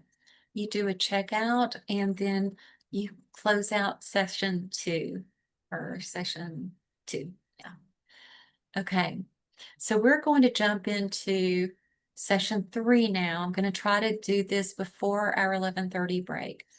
So again, you start with the check-in with everyone. You do the group guidelines, covenant, and then you do make sure that you have different supplies available for people to have something to self-comfort during the discussion. And here are the objectives for this session. We're going to be talking about the brain. So in your manual, you'll see this handout. And this is a hand model of the brain that was developed by a pediatric oncologist who wanted to be able to explain the brain in simple ways to people that he was working with.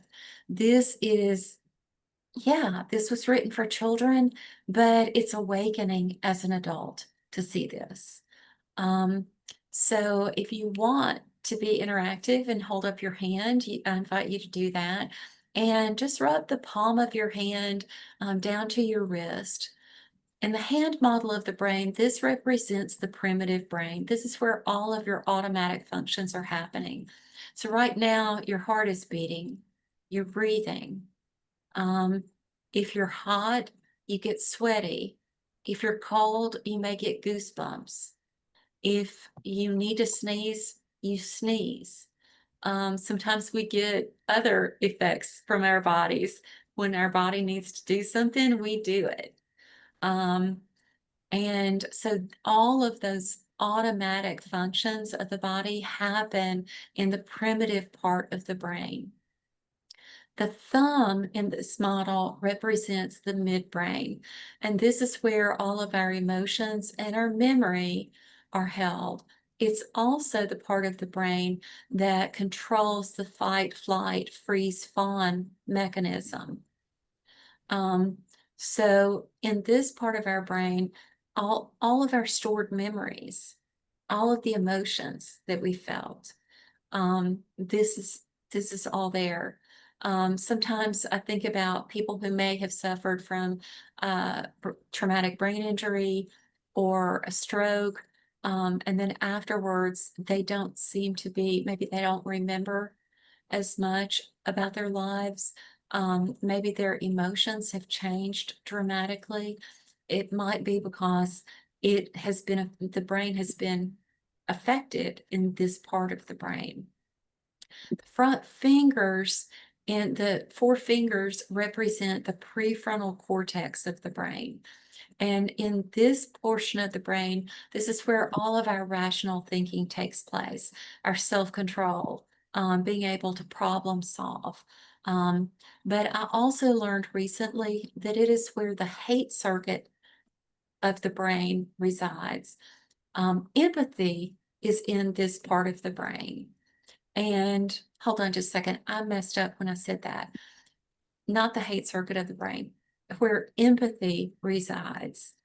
When we hate, this part of our brain is offline and in very simplistic terms.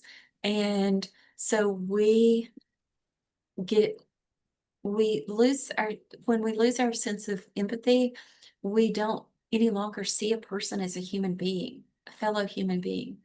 I learned this because I went to an Unity event in Nashville with one of my friends. I was meeting her there, who's Jewish and had received anti-Semitic hate mail. And there was a Unity gathering, and I wanted to go and be with her and other Jewish friends and other people. Um, and when I got into the security, walked through security, and then on the other side of the gate, I saw these neo-Nazis marching. And I walked right in between a police officer and someone else who was talking, back out through that gate and went up to one of the people and said, "What does it feel like to have so much hate in your heart?" And he and I started a conversation. I've got an interview I can send on a podcast with you, for you. But I started thinking afterwards, and I wrote an article too about what I learned in that conversation. Um, but then I interviewed a neuropsychologist about the hate circuit in the brain. And if you Google it, you'll find Dr. Mario Mendez. But through brain study, they've identified where it is in the brain that that lights up when people hate. And empathy is one of the things that is lost when we hate. Empathy is a great thing. It's the thing that helps us fully love, to be able to empathize with someone else. So when you've got, your rational thinking, your emotional and memory thinking, you've got all of your automatic functions, your brain is all working together in synchronicity. When you get triggered, this happens. And when we lose this part of our thinking, what is it that we lose? If anybody wants to speak up or put it in the chat, think about what the four fingers represent.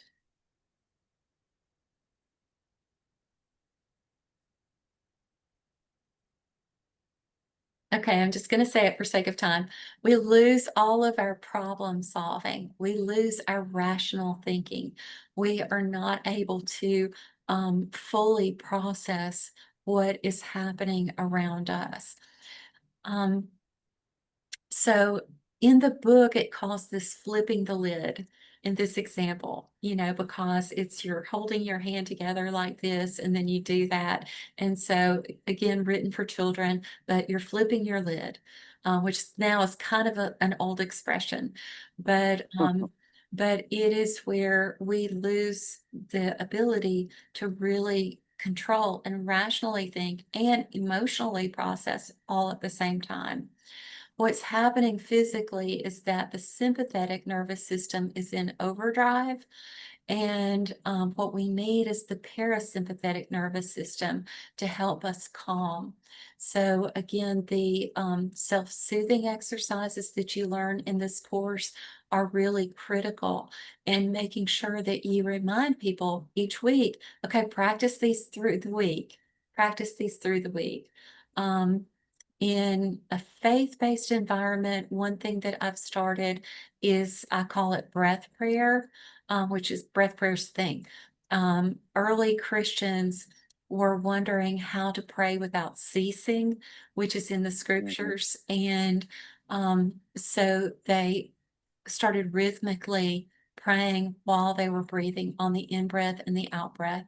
I use the phrase, and this would work in a secular environment as well. As you breathe in, well, actually, I have people write, like, I begin with the words I receive for the in-breath and let them fill in the blank on what they want to receive. And then I release, fill in the blank on what they want to release. So that as the in-breath, you're saying maybe I receive peace, out breath, I release stress. Repetitively, over and over. The more we practice these breathing skills in whatever way we can, makes a big difference in just being able to have that meta thought that becomes aware of our own thinking and questioning whether we want to go down this path. In this session, you've got a couple of different, you've got a longer printed handout. So the Coloring the Felt Sense handout, and then you've also got the Oasis. And I'm going to show you how I move through both of those. So what I typically do on Coloring the Felt Sense is I show this worksheet, which you would print and give to everyone.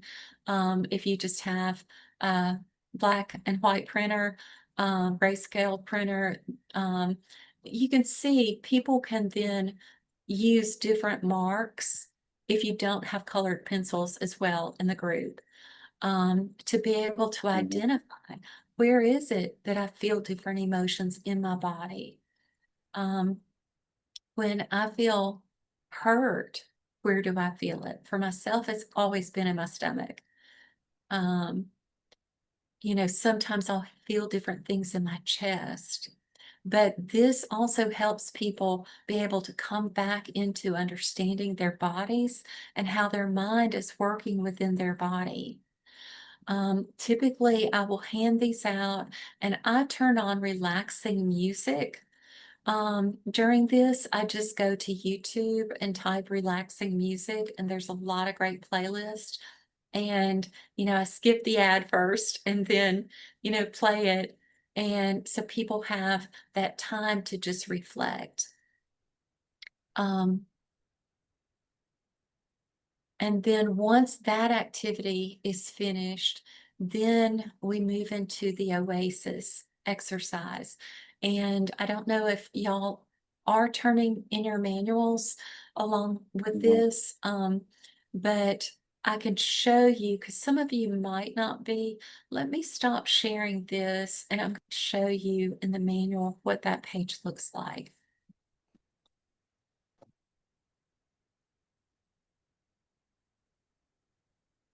Okay. This is on page 36 in the PDF. So let me share my screen.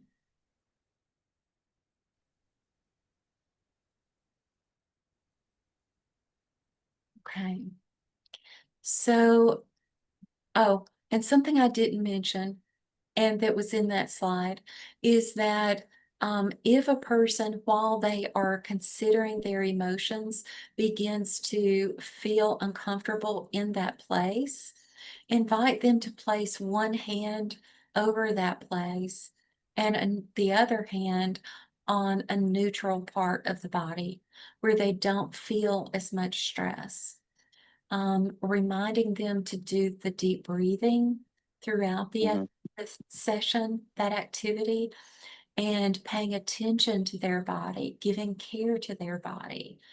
And then afterwards, what I do, so I do it a little bit different from this. Y'all can follow these instructions to the T, but what I've done feels a little bit more natural. So they do that worksheet. And then after that, I focus on this Oasis spot. And I will typically say to people, you know, ask them, what place do you feel most alive in this world? Is it in a forest, by a small waterfall? Is it by a creek? Is it on the beach? Is it in front of a cozy fireplace in the cold of winter? What is your oasis spot? And so I want to ask you, what is your oasis? And please put it in the chat.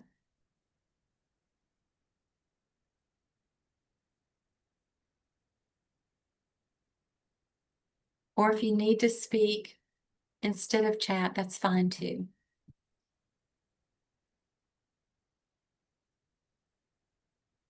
Mine's in nature. I'm very much at peace in nature. Yeah. Just to step outside. I feed the birds in my yard and I love to just go out and see how they're doing. I've named a couple of cardinals, Nancy and Herbert, and then they have babies now, Nanette and I think it's Bertha, but Bertha might be a boy. I'm not sure yet. Graphic design is your oasis, Marisol. Listening to music. Yeah. So when people think about their oasis in the group space, they can then start thinking about, again, one more thing to add to their toolkit. I can imagine this place in my mind.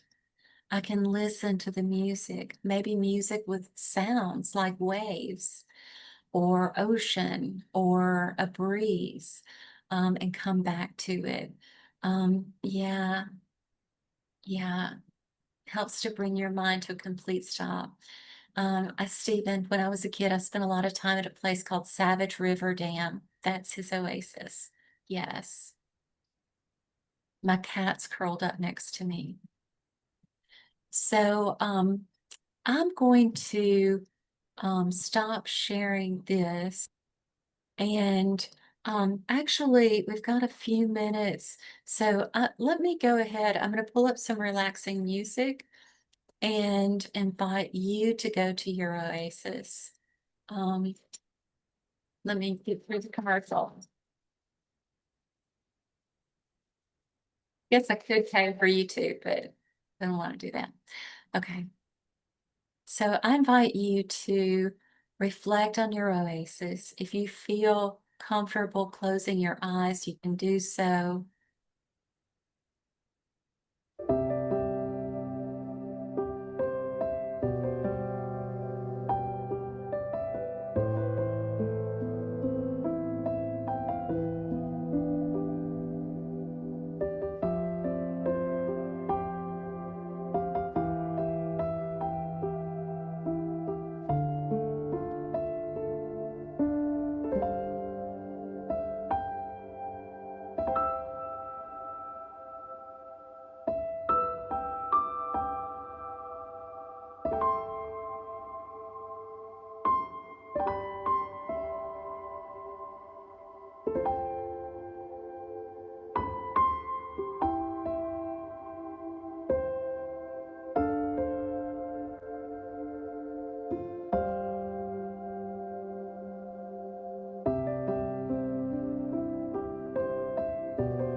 You can do that in your group as long as you have time.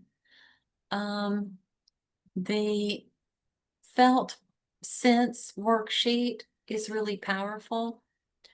Also the oasis is really powerful. So again, I like to do them in 2 steps rather than the way that the book has it, but you can do it how you want.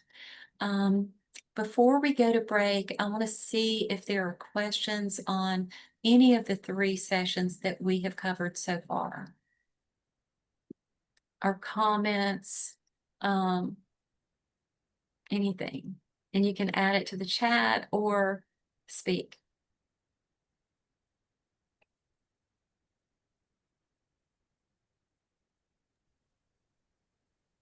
Neely, this is Margaret Paul again. Yes. One of the things that does occur frequently in group, well, I'm thinking one of my experiences is sometimes the lack of engagement during the sessions. And sometimes that can in itself create stressors for facilitators. Do you have any recommendations for first time or people who are doing this for the first time? How they might want to address that? Yeah. I would say as a facilitator, do not doubt the process. We might need affirmation, like this, it's making a difference. And sometimes that's stressful, feeling that, like, I want to know if this is helping. Am I breaking through? Am I doing anything like that? But just move with the material. I do really encourage you to have journals for them. Because I notice sometimes when people are not speaking and they're writing, and then they'll tell me privately or text me and say, this particular thing you said tonight really made a difference. Sometimes people don't respond as quickly to something, they need it to sink in. So don't be quick to want to get everybody to talk or to move on. Breathe in the silence. Just breathe in the silence. Just physically being with everyone is important. And that also goes a long way to helping them feel comfortable, because if no response makes you anxious, then others might pick up on that. Just move with it and invite them into this space. And when they're ready, they'll, they'll respond in the way that they want to. Never doubt the impact that you're making with your words. Never doubt the impact that you're making. People receive words in a variety of ways. There's a third layer of meaning that happens. When I speak, from my experience, another person receives it from their experience. And there's a lot of processing that's going on that kind of creates this third layer of meaning. And yeah, so that's what I would say about that. Because I've had groups where people don't talk, and I have gotten uncomfortable. And then I move on quickly rather than just like giving a moment to breathe. You know, so those are my thoughts around it. Thanks for asking, Margaret. Do any of the rest of you have questions or comments? Okay. Okay, well, we're going to take a 30-minute break. We'll come back at the top of the hour and we will do the final sessions. So I hope that you enjoy your break.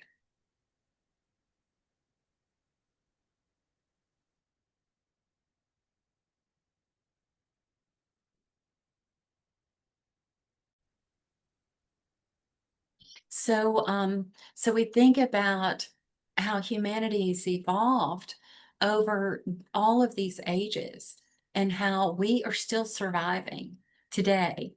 But when we become, when we go into one of our survival modes, it's because we think that something is life-threatening to us when it might not be. And that's what triggers do. And I know from experience when I was at a gas station in Nashville a few years ago, and I was standing there on a beautiful day, my dog in the back seat of the car, and I heard a sound and I thought that sounds like fireworks. And then I registered fireworks sound like guns, or guns sound like fireworks. And I looked up and there was a black truck that was pulling in front of all of the gas pumps, shooting out the window, out the passenger window. And I dropped behind a brick column. And I mean, if the person had wanted to shoot me, they saw me. They could have shot me. They were shooting at another car, and hit the building instead. But anyway, that was how my body responded to that. I have to say that that gas station is right next to the church that I go to. I'm not the lead pastor at the church. I'm a deacon. I do various things there, but I have to pass by there every Sunday morning. And now I'm leading a group on Sunday night, so I have to pass by there on Sunday night too. The first Sunday after that happened, I looked over at that gas pump and realized how close I was to the gunfire. And I just had, a feeling in the pit of my stomach. But that day I thought, I'm not going to let this overtake me. I'm going to go to that same pump today and I'm going to fill up my car. And now whenever I go to that gas station, if that pump is free, then I go there. Because I don't want to be overcome by something that happened, several years ago now. I want to be in a present state of mind and know that I'm safe now. But my body dropped down behind that brick column. And we do various things when we feel that our lives are threatened, not things that we have planned out in advance. We do things in that moment. Our bodies know to keep us safe. The more we can become aware of our triggers, the better we can manage them. So let's dive a bit deeper into this. So we refer to triggers also as trauma reminders. The word trigger sometimes is overused. A trauma reminder, that those words might be helpful as you lead a group. They're things that actually remind us of the trauma that we once experienced. But when we experience a trigger or trauma reminder, we feel unsafe in that moment too. So it's like we're reliving what happened to us possibly years or ages ago in that moment. As we become more aware of our own trauma reminders, we can learn how to respond rather than react. So following along with the manual, you'll see that these are some of the things that you'll be talking about with the group, that, giving them hope that they can use their mind, body, and spirit skills if they choose to gain control over the trauma reminders. It doesn't mean that they will stop being reminders. I still get reminders, but they're not controlling me. I didn't change my driving pattern after that to avoid driving by that gas station. So it's not controlling me. If you think about your physical senses, often trauma reminders come through those. You hear a song on the radio and it reminds you of something joyful, or it reminds you of something really sad and you feel a difference in your mood. For those who are planning to lead in church, I've seen this firsthand. It's not funny. I don't know if I laughed, but in my church, where a lot of people off the streets were there one day, and although I'm mentioning them, I'm sure it affected other people too, but we sang How Great Thou Art in church. And I noticed when I looked over that a group of people sitting on the front pew One of them started crying and walked out. And then another person got upset and walked out. We had about 4 people, I think, leave the sanctuary during that song. And afterwards, when I talked with them, that was played at my spouse's funeral. You know, that was played at my mother's funeral.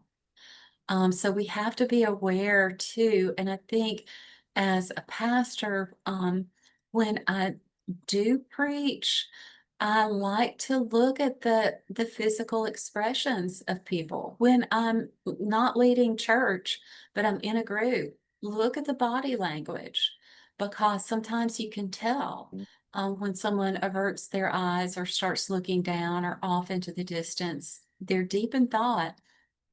Being able to notice these things helps you also come back around to that person afterward and say, hey, I noticed you looked uncomfortable during this. Do you want to talk? Is everything okay?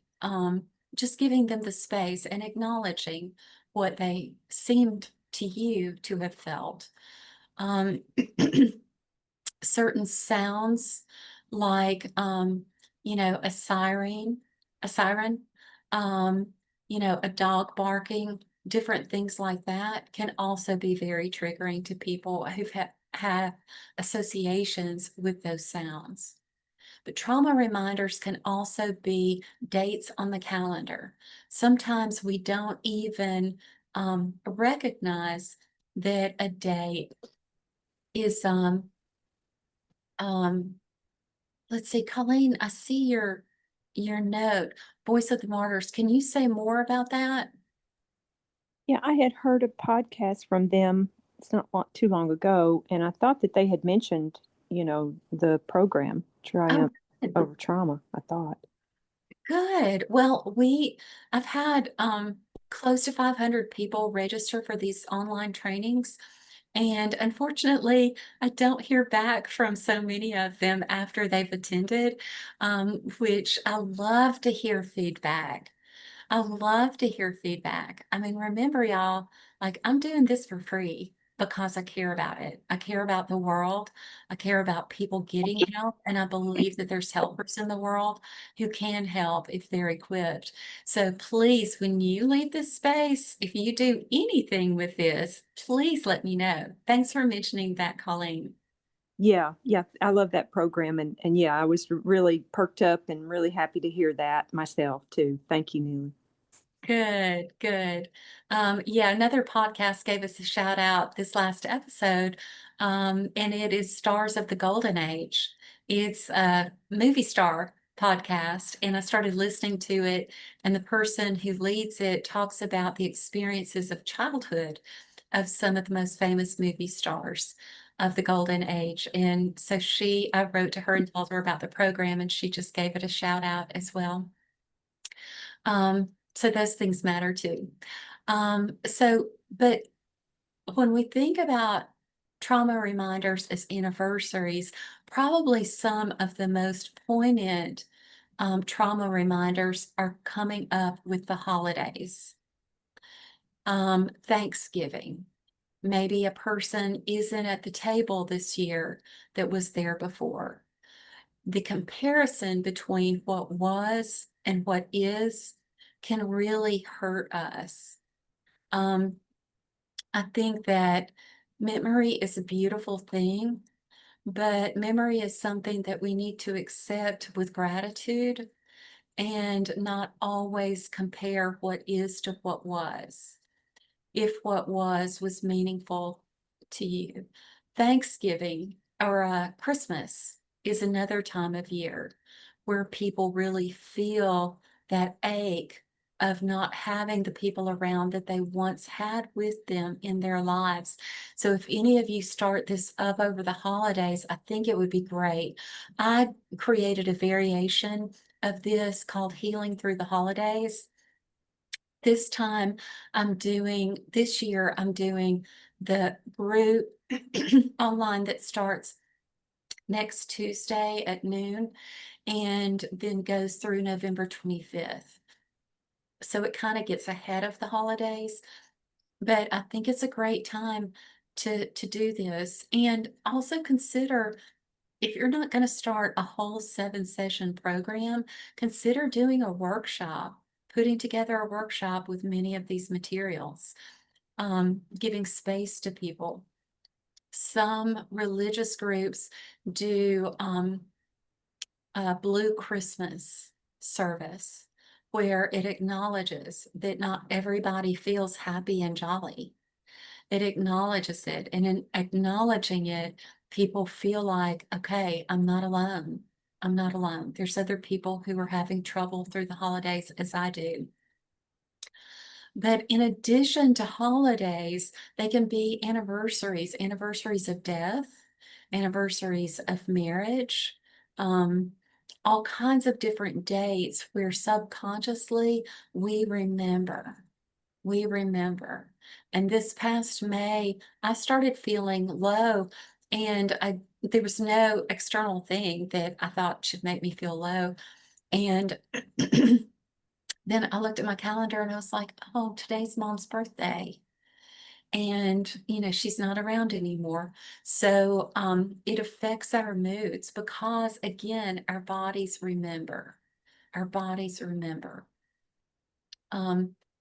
The education and discussion portion of this includes this worksheet.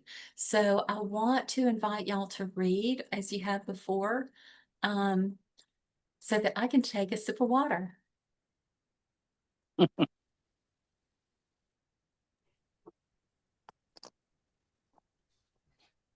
A block where someone died, the smell of an abuser's perfume or cologne, a song that was playing at the time of a violent event, the sound of a dog barking, the sound of police or ambulance sirens. Thank you.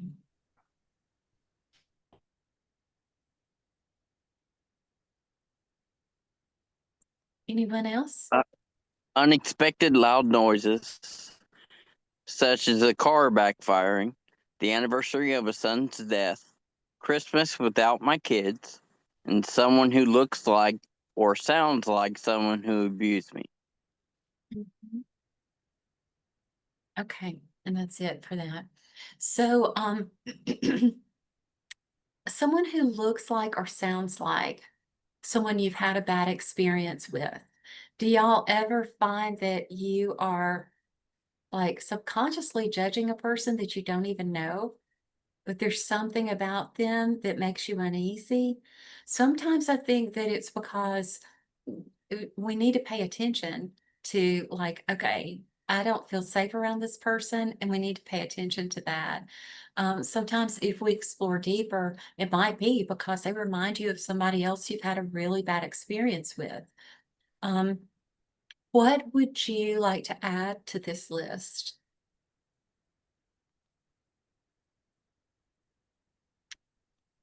Stephen saying, honestly, when the seasons change from spring to fall, the smells at those times make me feel some type of way. Yes.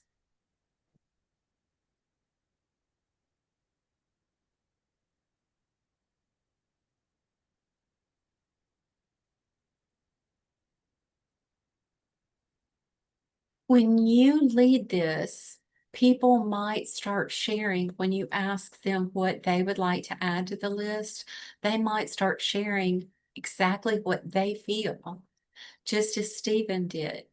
And so this is helping people recognize and think on, like, what is it that makes you feel sad or angry or upset? When people have been in the news about being brought to justice over rape charges, and they blame the woman or they say it's a lie, that is triggering not only for me, but for a lot of people. Because once again, it feels like society is not listening. I'm sure that it feels the same way or similar way for people who continue to see Black men killed by police after George Floyd and all the ones before George Floyd. that same familiar feeling settles in of the injustice of it, the anger, the sadness. So being aware of the people you work with and noticing what's in the news, it can be helpful just to provide a check-in. Because, and I just have to say, with me being raped, I don't wear a badge. I don't, I thought about getting a tattoo right before the pandemic. I was going to get a tattoo because I got so angry. My next door neighbor was over while I was gardening, and she started talking about Bill Cosby and how, like, he didn't do anything wrong, and those women are just wanting attention and blah blah blah. Or it may have actually been Trump. I don't know, but anyway, just taking up for this person who was accused. And then she went on to say, I wouldn't let something like that happen to me. And this lady is under 5 feet tall. She's elderly. And that bravado is something that we can have when we are not in that situation. We can think, I would never let that happen to me. But how it felt to me was really bad. And so I did speak up and I said, gee, I was raped. Like, I don't wear scarlet letter, like, to prove that this happened in 1985 or 84. Like, what do you want? So I was able to kind of come back and say something and verbalize and question her thoughts, but just be aware of the things that the people who attend your groups might have gone through and what they might be re-experiencing because of something similar happening in the news. Is there anything that y'all would like to add to this?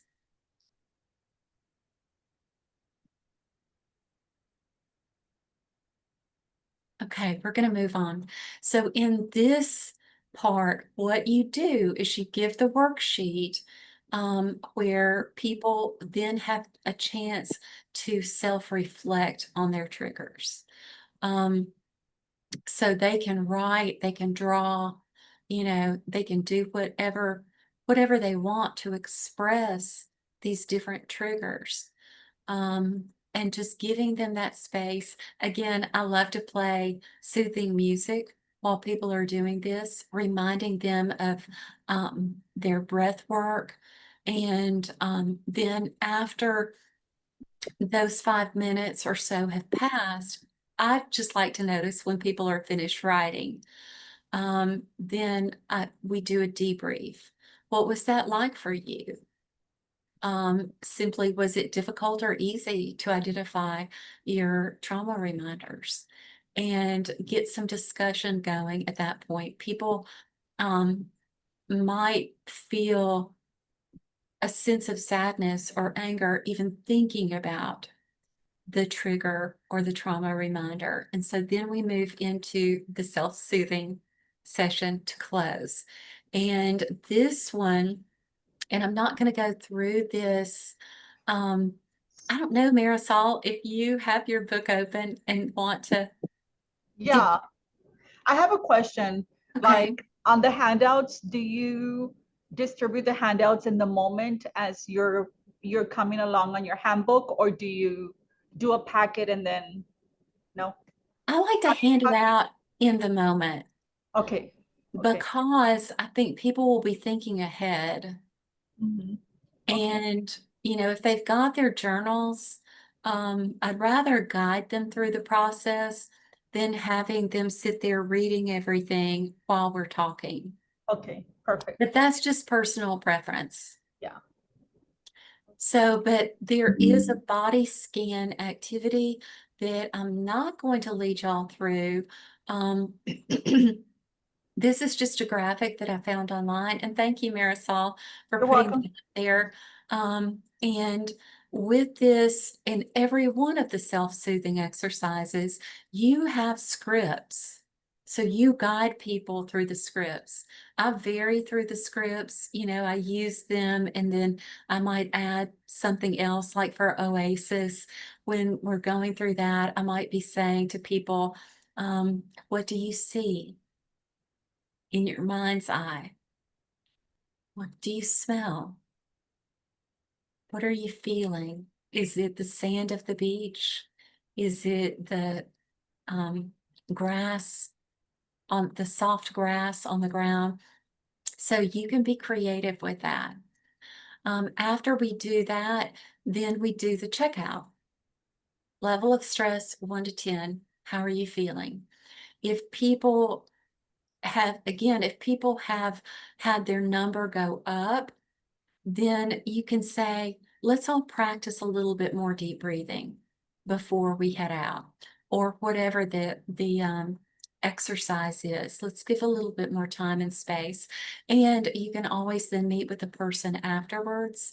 And again, having your local referral resources available for them as well. Okay. So it is 12:30. We've got 1 more hour, so we're going into session 5 now. Again, start with your check-in, your group covenant, your what to do if you're uncomfortable, and then you go into the learning objectives. So this is a really important session as well. In this session, I'm not going to jump ahead too much, but essentially in this session, what you're going to be doing is allowing people to reflect on how they currently self-soothe. You're not going to be saying things like, oh, that's bad for you. That's bad. Don't do that. I mean, sometimes you just say that, but instead, somebody's at my front door. Hold on.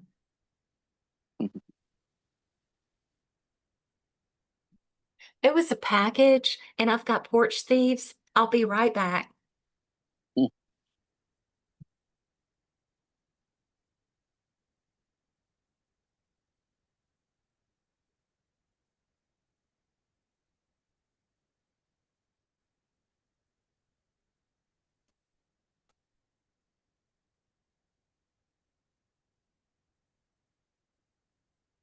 Okay, sorry about that interruption. I have waited before while I was leading this and had it missing afterwards. But anyway, so the way that we distinguish between self-soothing strategies in this session is high cost versus low cost. High cost versus low cost, and we'll explore more of that. Okay. In this session, you tell people up front, okay, a couple of sessions from now, we're going to have the closing celebration. You don't want to spring it on them in session 7, but you allow them the time to think about it. In this last session, there will be a review of things that you've learned, but people also get a chance to share. As a pastor, I often do Holy Communion in the closing session. There's something powerful about just being able to say, Jesus was betrayed. He was, unfairly judged, all those things. And yet, here he is with us in the breaking of this bread. So I like to do that. I encourage people to bring something that might symbolize their life's journey. So for one person, she made a temperature quilt. She was knitting a temperature quilt, which I'd never heard of, but the colors are based on the temperature. And she brought her quilt to the closing class, and she talked about it, the temperature, reflecting more about the temperature of her mind, her body, her spirit.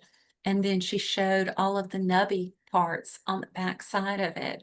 So it's a beautiful illustration, bringing a picture.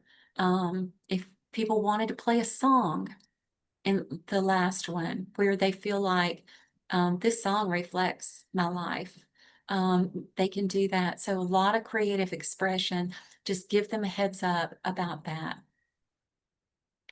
So this is taken right out of your book. I just cut and cropped it. But you're asking people, when you feel bad, how do you take care of yourself? And again, remember, compassion over judgment. Compassion over judgment. This list in the book has a lot of varying degrees of what people do. If y'all would like to read these, maybe 5 at a time. Reading a book or magazine, distracting myself, avoiding certain situations, praying or reading the Bible. Thank you. Blocking things out of my mind, exercising, doing fun things like going to the movies, counting to myself, socializing, or meditating.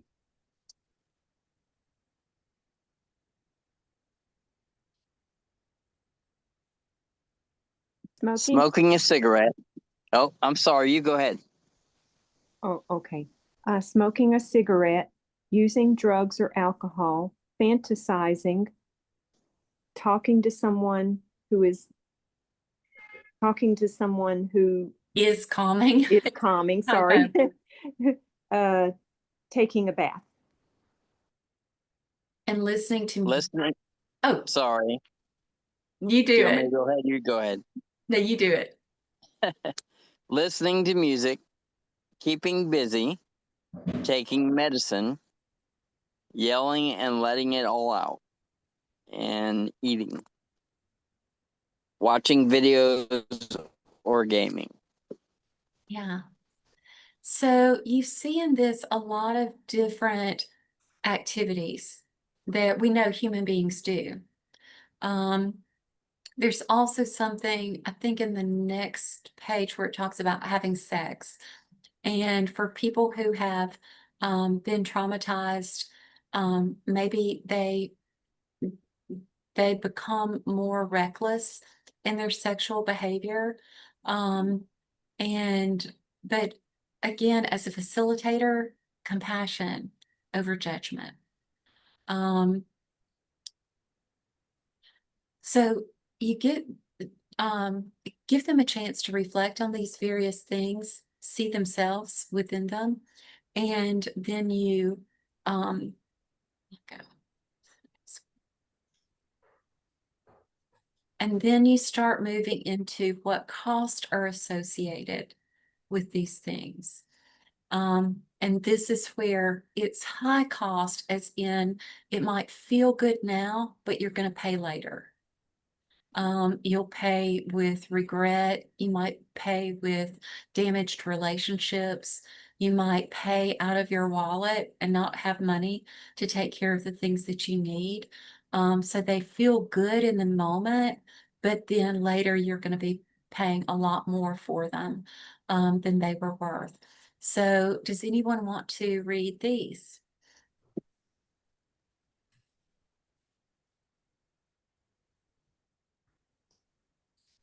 Using drugs, having sex, smoking cigarettes, fighting, drinking alcohol, overeating, sleeping too much, self-mutilating, engaging in too much screen time. Yeah. And then you ask people what they would like to add to the list. Some people have added shopping to this list because, I mean, shopping is fun. Like, I'm working until like 4 p.m. today, and afterward, I'm going to go to a store. Whether or not I buy anything is a separate point, but it's just like a freshening environment to be in, like get out of my house for a little while. But some people really struggle with shopping addiction. We can see a lot of grasping behavior in people where it's always feeling like, if I only have this, I'll be happy. And then you have that, and this, if I only have this, I'll be happy. Martin Luther, I think, I think it was Martin Luther, not Martin Luther King. I think it was Martin Luther who said, the heart is a perpetual idol factory. And it's so true. You think about the day after Christmas, how like you've just gotten all these presents and you want to go shopping on the day after Christmas, because our bodies are just set up where it's like, if we aren't in the present moment, it's like you've got to have the next thing to feel good. Some people steal to feel good. And a lady at my church who grew up in deep poverty, um, stole things randomly, and it was because of her trauma, compulsive. But being able to put these things out there and then ask people the question, what costs are associated with these? Feel good now, pay later. And you start getting feedback. You know, using drugs, maybe someone has served time. Having sex, like random, reckless sex. Maybe someone has, something that came out of that. Smoking, we know the health concerns there. Fighting, arguing, and then having to repair a relationship afterward, which is really hard to rebuild that trust. Overly drinking alcohol, or for some, drinking it at all, might be problematic. Overeating, I know that it's really easy to do, to sit and munch on things and just, there's something just so calming like about that. There's also, I believe in this session, something in the book about mindful eating.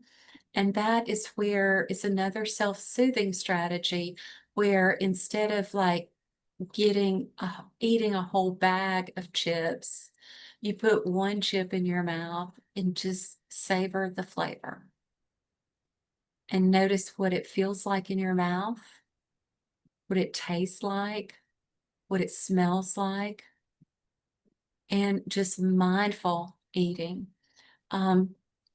And you don't have to do that like all the time, but when you're self-soothing, one chocolate, I like the Dove chocolate because they say something nice inside. One chocolate instead of the whole bag. Meditating on, how does this feel in my mouth? It's melting in my mouth. It tastes good. Y'all probably want chocolate now, and I'm not there to give it to you. Some people sleep too much. Some people sleep not enough. Engaging in too much screen time. I think we're probably all guilty of that. And I know I am at night. And that cost me sleep because I'm watching funny things. Anyway, so a lot of good discussion that goes on there. Next, you turn to what qualities do you need in a person who is comforting to you? Brene Brown has an acronym called BRAVING that shows the different levels, and I encourage y'all to look that up. But it talks about all the different things that we need in a healthy relationship, boundaries, respect, in braving, the V stands for vault. When I tell you something and tell you that I need you to hold it in confidence, I don't want you to tell anybody, and I need to trust that you won't tell anybody. Trust is often lost, not because one person has done something to us, but because we hear how they talk about other people. And like, if you're exposing someone else's secrets to someone, they might be thinking in the back of their mind, I can't trust you because you would do the same to me. But these are typical responses when you ask people what kind of qualities they want in someone who is comforting to them. Would y'all like to read these? Being thoughtful, getting a hug, being respectful. Thank you. Margaret, I saw you come off of mute. I seem to always miss the mark. Checking in with each other, being honest, being a good listener, being close and familiar, having been through personal recovery. Thank Having been. Anyone else? Being understanding, being calm and even, just being there and available, being helpful and supportive. Yes. And then you can expect to add to that list with people sharing, oh, this is what I really need. And years ago, I was hosting a group of communicators from different countries in Africa. And one of the people said to me, "You are always the same. Thank you." And I didn't quite know what to make of it in that moment.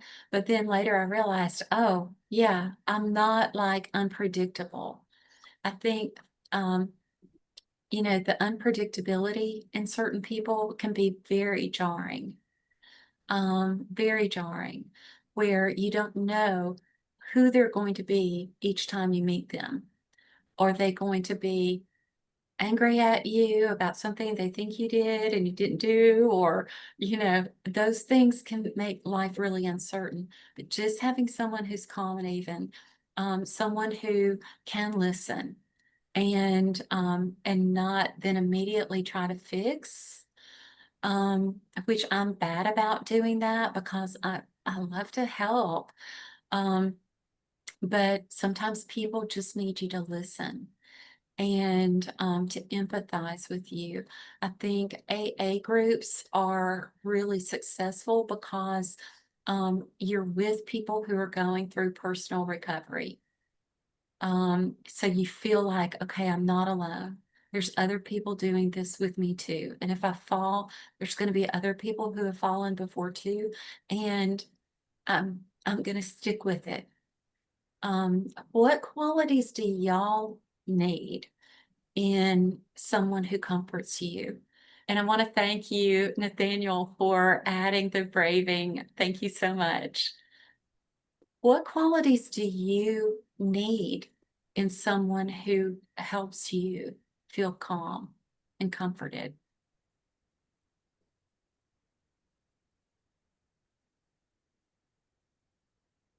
You can type in the chat or I speak. think that this is Margaret again. I think for me, I always have to feel that there is some genuineness or vulnerability, that they have to be a real person. So that always feels important. Yes, thank you. And I see from Marisol, from my husband, active listening, someone from Stephen, someone being themselves around you. Yeah, not putting on airs. And as a pastor, I really think about that because people have that expectation of a pastor as like somebody who is perfect. And we're none of us like that. Not talking over me, Colleen, thank you. Okay, gonna go ahead and move on.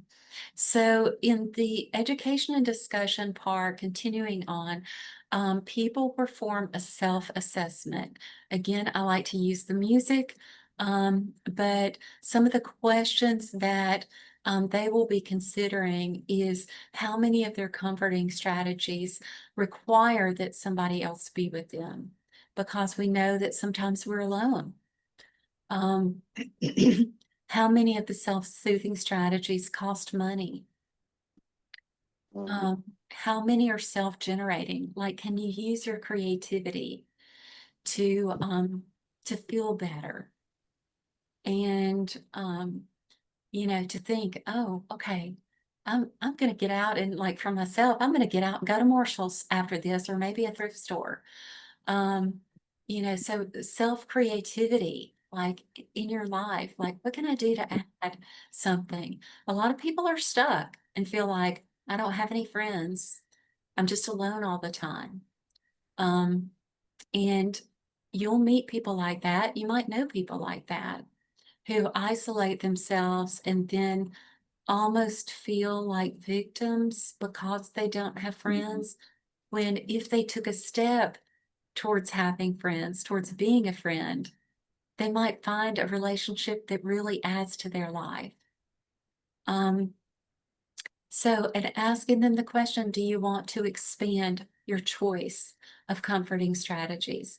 It always starts from desire. What is it that you want to regain? What is it that you want to reclaim? Like, if these things are costly, then do you want more money in the bank from not spending money on alcohol, drugs, cigarettes, whatever? Do you want to be able to wear sleeveless blouses instead of self-mutilating and hiding? I think that when you put out there something that people may want more than what they're doing, then I think that starts driving our minds in a different direction. There's a lot of other good things online for people who do self-harm. Some of the things is urge surfing is one of them, which is delaying the urge, kind of riding the urge, not giving into it. Another one is TIPS, TIPPS. Y'all can look up those things on your own. Since I've started doing this, now I like to read Psychology Today and all that. I started this, by the way, y'all, that I could give this to other people who would lead groups. I started this with funding where I could fund somebody who was doing this training. When the funding ended, it was me. And so I started doing things that I was uncomfortable with. I could not see myself leading this training, and I did it anyway. I could not see myself leading a group, and now I love to lead groups. So if you have reservations about whether you can do this, I invite you to think about someone who could co-facilitate with you on your first group. And then you'll feel that comfort and that creativity, but also just start because it really makes a difference and you will be good at it. If you can lead a small group on other studies, if you have compassion and empathy and a sense of self-control over like being able to guide a group, then you can do this. But, helping people to think about the benefit that outweighs the cost, or didn't say that right, but a benefit that you want to move towards instead of the self-soothing methods that are harmful and costly. Let's see, I feel like I was going to say something else about that. I cannot recall it. Okay. I'll move on. There's a clustering worksheet in here, and let me see. I'm going to actually turn to, well, Marisol or Nathaniel or anyone, if you could put the clustering worksheet in the chat, everybody will be able to see it, or you can go to your manuals and just pull up that. I think, yes, thank you. So in this worksheet, I'm going to stop sharing this screen and I'm going to start sharing another screen. Well, did it go? Okay. I can't share it. Not like that anyway. Um, I'm I'm going to pull up my manual and share that.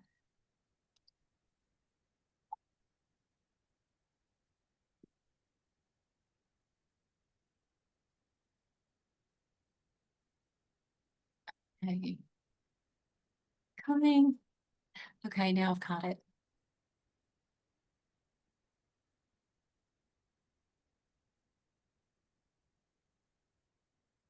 So this is an example in the, and yes, there's another typo there, handout. But anyway, this is another example of, or an example of clustering. I found this activity to be really positive, and I don't always print out a clustering worksheet that they could fill in the dots. What I do is just make sure that they have a piece of paper, and you start with a word. What is it? What emotion are you feeling? And then start playing off of that word, expressing all of your feelings. This is a really great self-soothing activity because it gets outside of our brains, our minds internally, and allows us to do something with the thoughts, writing it down, expressing just how you feel, and then seeing it on paper makes a difference. This person started with anger and then played off into rage, pressure, erupt, destroy, going into a color, the color red, fire, off of rage, that internal sense of no, can't do that, not me, can't have, not allowed. It's not allowed for me to have rage. Um, it might feel like a burning sensation in the body. They might feel shame about being angry, hot, stuck. Not sure what stuff means, pressure. Um, but it allows them to get all of those feelings out and onto paper. And about anger, I want to say anger is a sign that something's not right. There's a lot of things not right in this world. Anger is not an inappropriate emotion to have when there's something that's really wrong and unjust that's happening, unjust to you, unjust to others. But when we are able to calm ourselves, self-soothe ourselves, we can then start to think rationally about, okay, what is it that's not right? What can I do to take steps to make this better? If it's not something that I can do to fix a relationship, maybe I take along the lesson that I'm going to be careful about the kind of people that I'm with. Or maybe I think about I'm not going to act that way anymore because now I'm angry at myself. Um, and maybe make amends. If you harm someone when you are going through a trigger, verbally, whatever, the very best thing to do is to go and apologize to that person because the weight of it on your chest will live potentially through your lifetime if you don't. If you just go to the person and especially with triggers and say, I don't know what just happened to me, but I'm sorry. I'm really sorry. That is good. It breaks the ice. I have also reached out to other people who I've seen triggered and who were harmful towards another person. I waited a little bit and because the person was in power, um, a power greater than mine. Um, and I waited a little bit, but then and started with a text because I didn't want to catch him off guard with a phone call. But just texting and saying, it looked like you went into fight mode when I saw you talking to that person. And reflecting back and then he was able to say, yeah, here's some of the background of that. And we were able to talk and I was able to remind him to breathe before he acts. And I knew that he might get really angry at me, but I thought I got to do it because I didn't want to live my life thinking, what a jerk. So instead, I gave the opportunity to talk about it. But anyway, so enough about anger, but this clustering activity can be used with any of any of the emotions that human beings feel, recognizing that some emotions are secondary emotions like shame. We feel in the moment anger, we feel in the moment sorrow, we feel in the moment laughter, joy. And then afterwards, we might have these other emotions that attach onto it. So I'm going to stop sharing, and then we're going to go back into this session, and we're going to move towards conclusion of it. This I would like to do at the end of all of the sessions. So I want you to go out feeling really relaxed. You've been sitting potentially at a computer, holding a phone, whatever, for all this time. So I'm going to do this at the very end, and then you do your checkout, and then you end. So we're now in session 6. And while we've had mindfulness integrated throughout, this session specifically is dedicated to mindfulness. I've just written a program for self-care for pastors, and that'll be released in November. And I was thinking, I want to include mindfulness, but church people might not like the word mindfulness. They might think that's woo-woo or whatever. So, I think I wrote holy mindfulness or something, integrating spiritual practices into some of the things that are in this book. Or Christ-like rest, Christ-centered rest, I think is what I called it. So mindfulness, helping people realize, okay, a lot of times we're thinking about the past, we're thinking about the future, we're missing the joy of right now. What is it that you can smell? What can you taste? What can you touch? What can you hear? What can you see? All of our senses. And so mindfulness deactivates the stress response, where the parasympathetic nervous system really comes back in and helps us once again think holistically with our brains, where we've got our self-control, rational thinking, empathy, our memories, emotions, and our automatic functions. So it helps the have the parasympathetic nervous system come back along and help us. For church scenarios, sometimes I liken this to the paraclete, which is another name for the Holy Spirit, the one who walks alongside. And I think that's a good analogy in the church, because you think about the parasympathetic nervous system and the Holy Spirit coming along together and helping you calm and give peace, that peace that surpasses understanding. This is a really powerful session as well.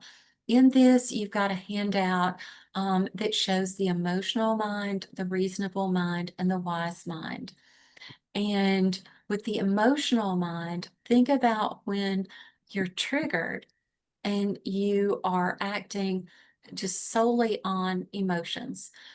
There is also someone who said recently that in addition to triggers, there are glimmers. And I love this, that, as frequently throughout the day as we might feel triggered, or hopefully more than we feel triggered, something reminds us of something joyful. And often the emotional mind is coming out of just joy, or not just the anger or other things, but pure joy. And in David Copperfield, which I love, Charles Dickens, he saw his mother after being away from her and just was held in her arms. And Charles Dickens wrote, I wish I would have died. I've never been more fit for heaven as in that moment. That sense of just unadulterated love, just love, like as near to heaven as you can get in this life. When somebody runs through an airport to greet someone, like I do, when I see my daughter, it's like, I just have to run. I've got bad hips now, so my run's a little bit slower, but I catch up. Reasonable mind, thinking about the things that you do when you are very rational. Like, okay, you got to go to the store. Okay, do I have gas in my tank? Are my tires full? Do I know the way to the store? Can I get the directions on my phone? Whatever. So reasonable mind goes into that. The wise mind is found when the two overlap.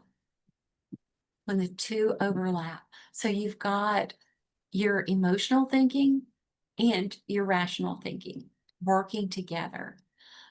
These things help give you an extra, almost like an extra sensory perception, like of what I know I need to do this thing. And it was like that for me when I felt called to ministry. It made zero sense. I was a vice president at an ad agency, and sitting in church one day, that feeling came over me, and I thought, nope, can't do it, not now. I'm the breadwinner of the family, can't do that. But then the feeling lingered on, and I responded to it. Sometimes those things hit us like that. Sometimes it is just, you get a gut feeling to call someone. You just get a gut feeling like, I need to reach out to her today. Um, or you get, um, a, I've had dreams before where I've dreamed that something had happened to someone who I hadn't talked with in a long time. And I've called them and said, I dreamed about you. And one person said, what'd you dream? And I was like, oh, you had a new dog. That's what it looked like, blah, blah, blah. And she was like, girl, I, I just got a dog and you just described the dog. Call me if you ever dream I'm pregnant. And maybe a year or so later, I had that feeling again and I called her and she was pregnant. So it's that kind of extra sense of knowing that you've got to do something. For people in a religious setting, they might think of the wise mind as the Holy Spirit, giving that sense of calling, like I've got to do this thing. But I'm going to, before we go into that, I want to just show you a little bit more of the manual, and because I don't have as many slides, but let me see here. You have a handout, both the graphic that I was just sharing, and then you have a follow-up page. And so let me share that.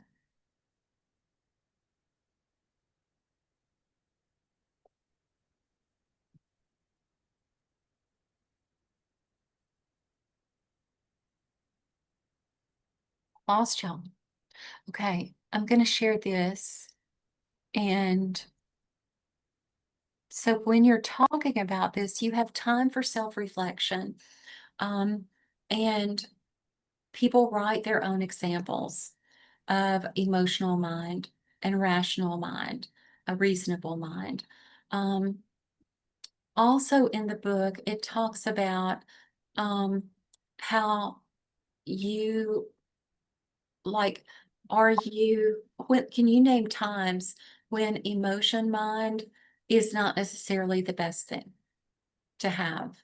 And it might be in shopping at a store, when you're just going off of impulse buying, or, making a big decision solely on emotions rather than the rational thinking. Can you think of a time when it's the right place to be in? And like, we deserve that love, that joy, that laughter. We need all of those things for a well-rounded life. In the rational thinking, there's examples here, like, I mentioned getting the GPS out to make sure that you know where you're going and all of that. But this also talks about, can you think of times when it is not helpful to be in reasonable mind? And some of those times might be when you're listening as a friend to someone and they're sharing everything with you, and all you can think of is how to fix it rather than sitting with emotion. When, if you've ever given a gift to someone and they are like, Oh, okay, I can use that and then set it aside. Like you might have wanted a more emotional experience of it, of the gift giving, but you get to weigh these things with them. Okay. Let's go back. And this self-centering or centering exercise is hard for some people. So you can always adjust as you want. Because some people are not able to get in touch with their wise mind in a physical sense. You can refer back to the sheet on the felt sense and ask people, have you identified already where you feel different emotions in your body? Can you identify a feeling in your body of when you know that you've got to do something? Is it in your gut, a gut reaction or gut response? Just knowing in your gut, um, and contemplate times where they felt like they they needed to do something beyond what was just rational or just emotional.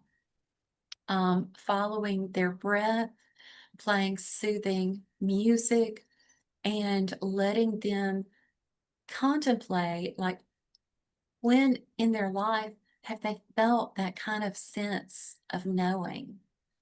And what is that sense telling them now? They've all come to this group for a particular reason, wanting something more. Perhaps it was that inspiration that they could play off of. Like, why did you come here? What is it you want? What is it that you need? So that is session 6. Okay, and then you do a checkout. And again, I like to play music during those times. We're at session 7 now, and we're moving along well. I think that for this, I'm going to walk you through a little bit of it. We're going to then reflect as a group, like what are your big takeaways? And I'm going to give you the evaluation form for you to do before you go, because I know how it is never to complete it afterward, and I need it. And then I will end on the progressive muscle relaxation, which is worth the stay because it is really soothing. So in this, what I typically do is I use this PowerPoint a lot, but I ask people, can anybody remember what the definition of trauma is? And you might want to come back to that even at every session, and just remind people. But the 3 E's, and a lot of times people will pop up and they'll be like, I can remember event, and somebody else will be like, experienced, somebody else effects, so it's a group thing. But if you have the ability, also having posted in your room, if you're in a physical location, just make a little poster of it and have the definition. That could be helpful. What is flipping our lid? What are trauma reminders also described as? What is self-soothing or mindfulness? What is wise mind? And getting the people discussing what they've learned. One thing that I've started doing is there's also a big piece around affirmation. And before I go to that, there's a big piece on affirmation. Some people in the group might not feel comfortable affirming one another out loud. I'm going to sneeze.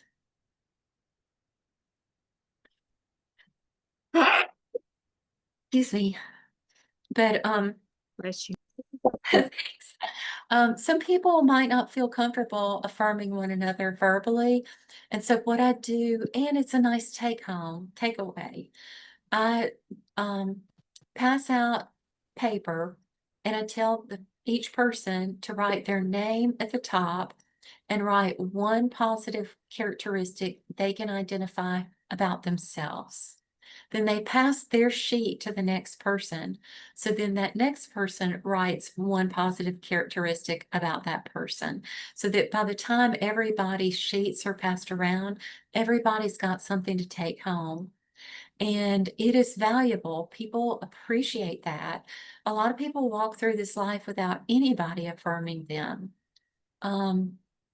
And so that's really important for us to do. Asking the questions, has this group or how has this group changed your outlook on your experiences? Helping, people might open up then. Margaret, you said something about those who don't talk. By the time they've reached this point and that maybe they've built more trust in the group, maybe they would like to share. Identifying something in your life that you're proud of. Thinking about the mind-body skill and which one they think is most helpful to them because they should have been practicing them along the way. And then the identifying positive characteristics about themselves is something, like I said, that I do on the sheet. At this point, I open it up and invite people to talk. And if someone has brought something that they want to share, they can do that. This is a celebration. And so I like to have candles. I like to have other things. It would be lovely, like if you are doing it in a place where you can and people agree to it, you could finalize this group with a reception after this session. You could have a reception to follow, and then other people who are interested in joining the next group come to that reception and they get to talk with people about what was your experience like in this thing, because it's a new thing and people are scared sometimes. But make it positive, make it fun, and give people something to look forward to. If somebody says, "Oh, I want to bring cookies or brownies or whatever," let them. Let them just enjoy this, because it's difficult for some people to say goodbye. And I think you can continue the group beyond the 7 sessions. As a facilitator, it's hard to keep doing it yourself, but you can give materials where people, and I have materials where people can then just meet again, and they can draw from one of the sessions and just say, hey, remember this? Because it's the repetition that sometimes makes the biggest difference. People don't necessarily retain everything that they hear the first time. I know I don't. And I've had some people who I led a group in Franklin, Tennessee, and then 2 of the people in that group got trained as facilitators. They just led a group. And some of the people from the first group attended the second group. And they said, if you have this a third time, I'm going to be there because it really helps. So it really helps with people. This is the validation exercise that's in your book. And just some simple phrases like, and if you wanted to, you could have some simple phrases on a PowerPoint or written on a board, so that people think, okay, here's what you're asking me to do in writing about these other people. You ask thoughtful questions. That's sometimes people will say that on the exercises that, on the sheets that I give them. I'll see what they all wrote to each other. And, or you stuck with it. So that's just really helpful. And then the mind-body skills, in closing, they get to choose which one they want, because at this point they've had 6 different ones. And so you just get to say, okay, what did y'all enjoy most? And, rank them 1 to 5 or whatever. What was a 5 to you? And then do the one with the most 5s. So this is it. And I do want to open it up for a few minutes of questions, and then we've got the evaluation and the progressive muscle relaxation.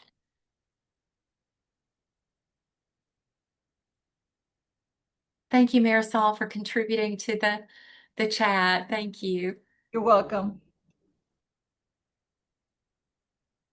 Are there any questions or comments about these last few sessions or the program in its entirety? I have a question. Is it all right for one individual to come back to rejoin the group consecutively? Or should they take a break and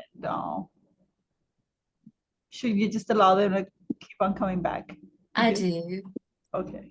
I do, because you just never know what's going on inside the person. Okay. And sometimes people will have to miss a couple of weeks. I allow them to come back. Some people have found that after week 2, it's not good to add more people because the group is starting to gel. Okay, so it should be a closed group then.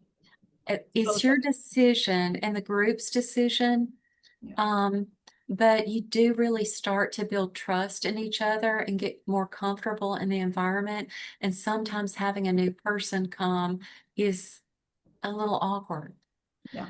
But like in my group at church, there's one person who's going to be gone for 2 weeks and she'll come back. And then one person who leads AA was out and then he's coming back. So with our schedules, it can fluctuate. What about your ideal number of participants? Like we normally do at max 8 people, no more than 9. Is that the ideal? Is that okay? Oh, I like that number. Yeah, I like that number. And I think the book says maybe 12 or 15. But and I think you could do that. But it just really depends on your environment. I also want to say something because people have asked before, like, what do you do when a person starts oversharing and taking up more of the group time than you really have? And I had this happen when I was ending a group, and at the very end, and everybody was ready to go. It was past dinner time. Someone started speaking quite a bit, and we all listened. But then it kept going. And so maybe we gave 10 minutes to him, but then I finally just said, it's really important for me to hear your story. So I know that we're about to close, and I'm going to stay with you after we close because I want to hear it. So just be compassionate, but also respectful, because other people, if one person talks too much, then they might not want to come back. Yeah. Okay. Okay, I'm going to put the link for the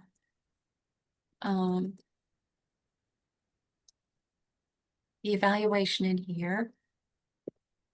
And let me see. It is How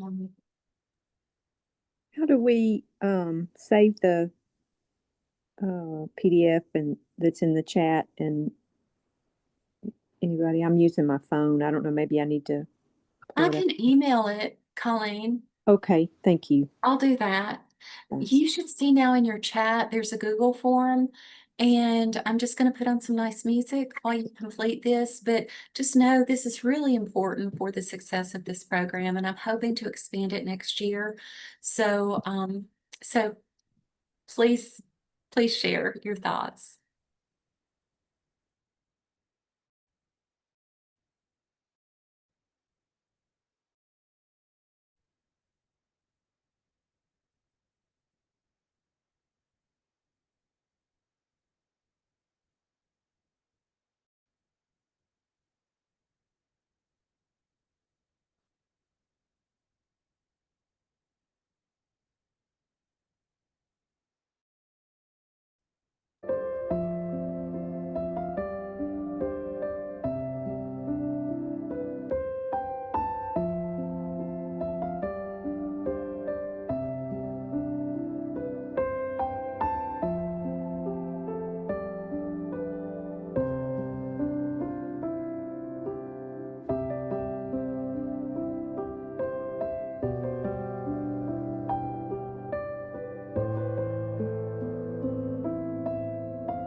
By the way, when you're finished, just write in the chat.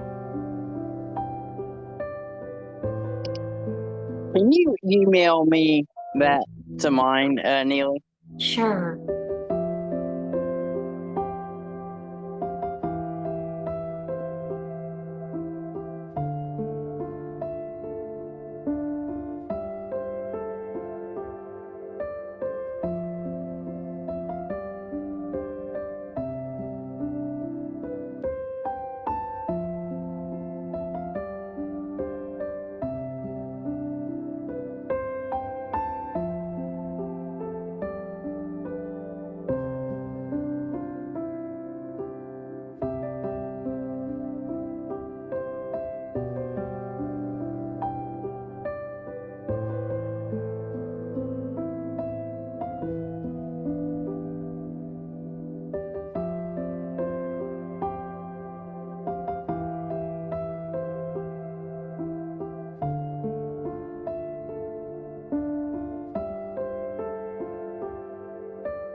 don't want to rush anybody, but just want to make sure that everybody is doing the evaluation, and let me know when you're ready.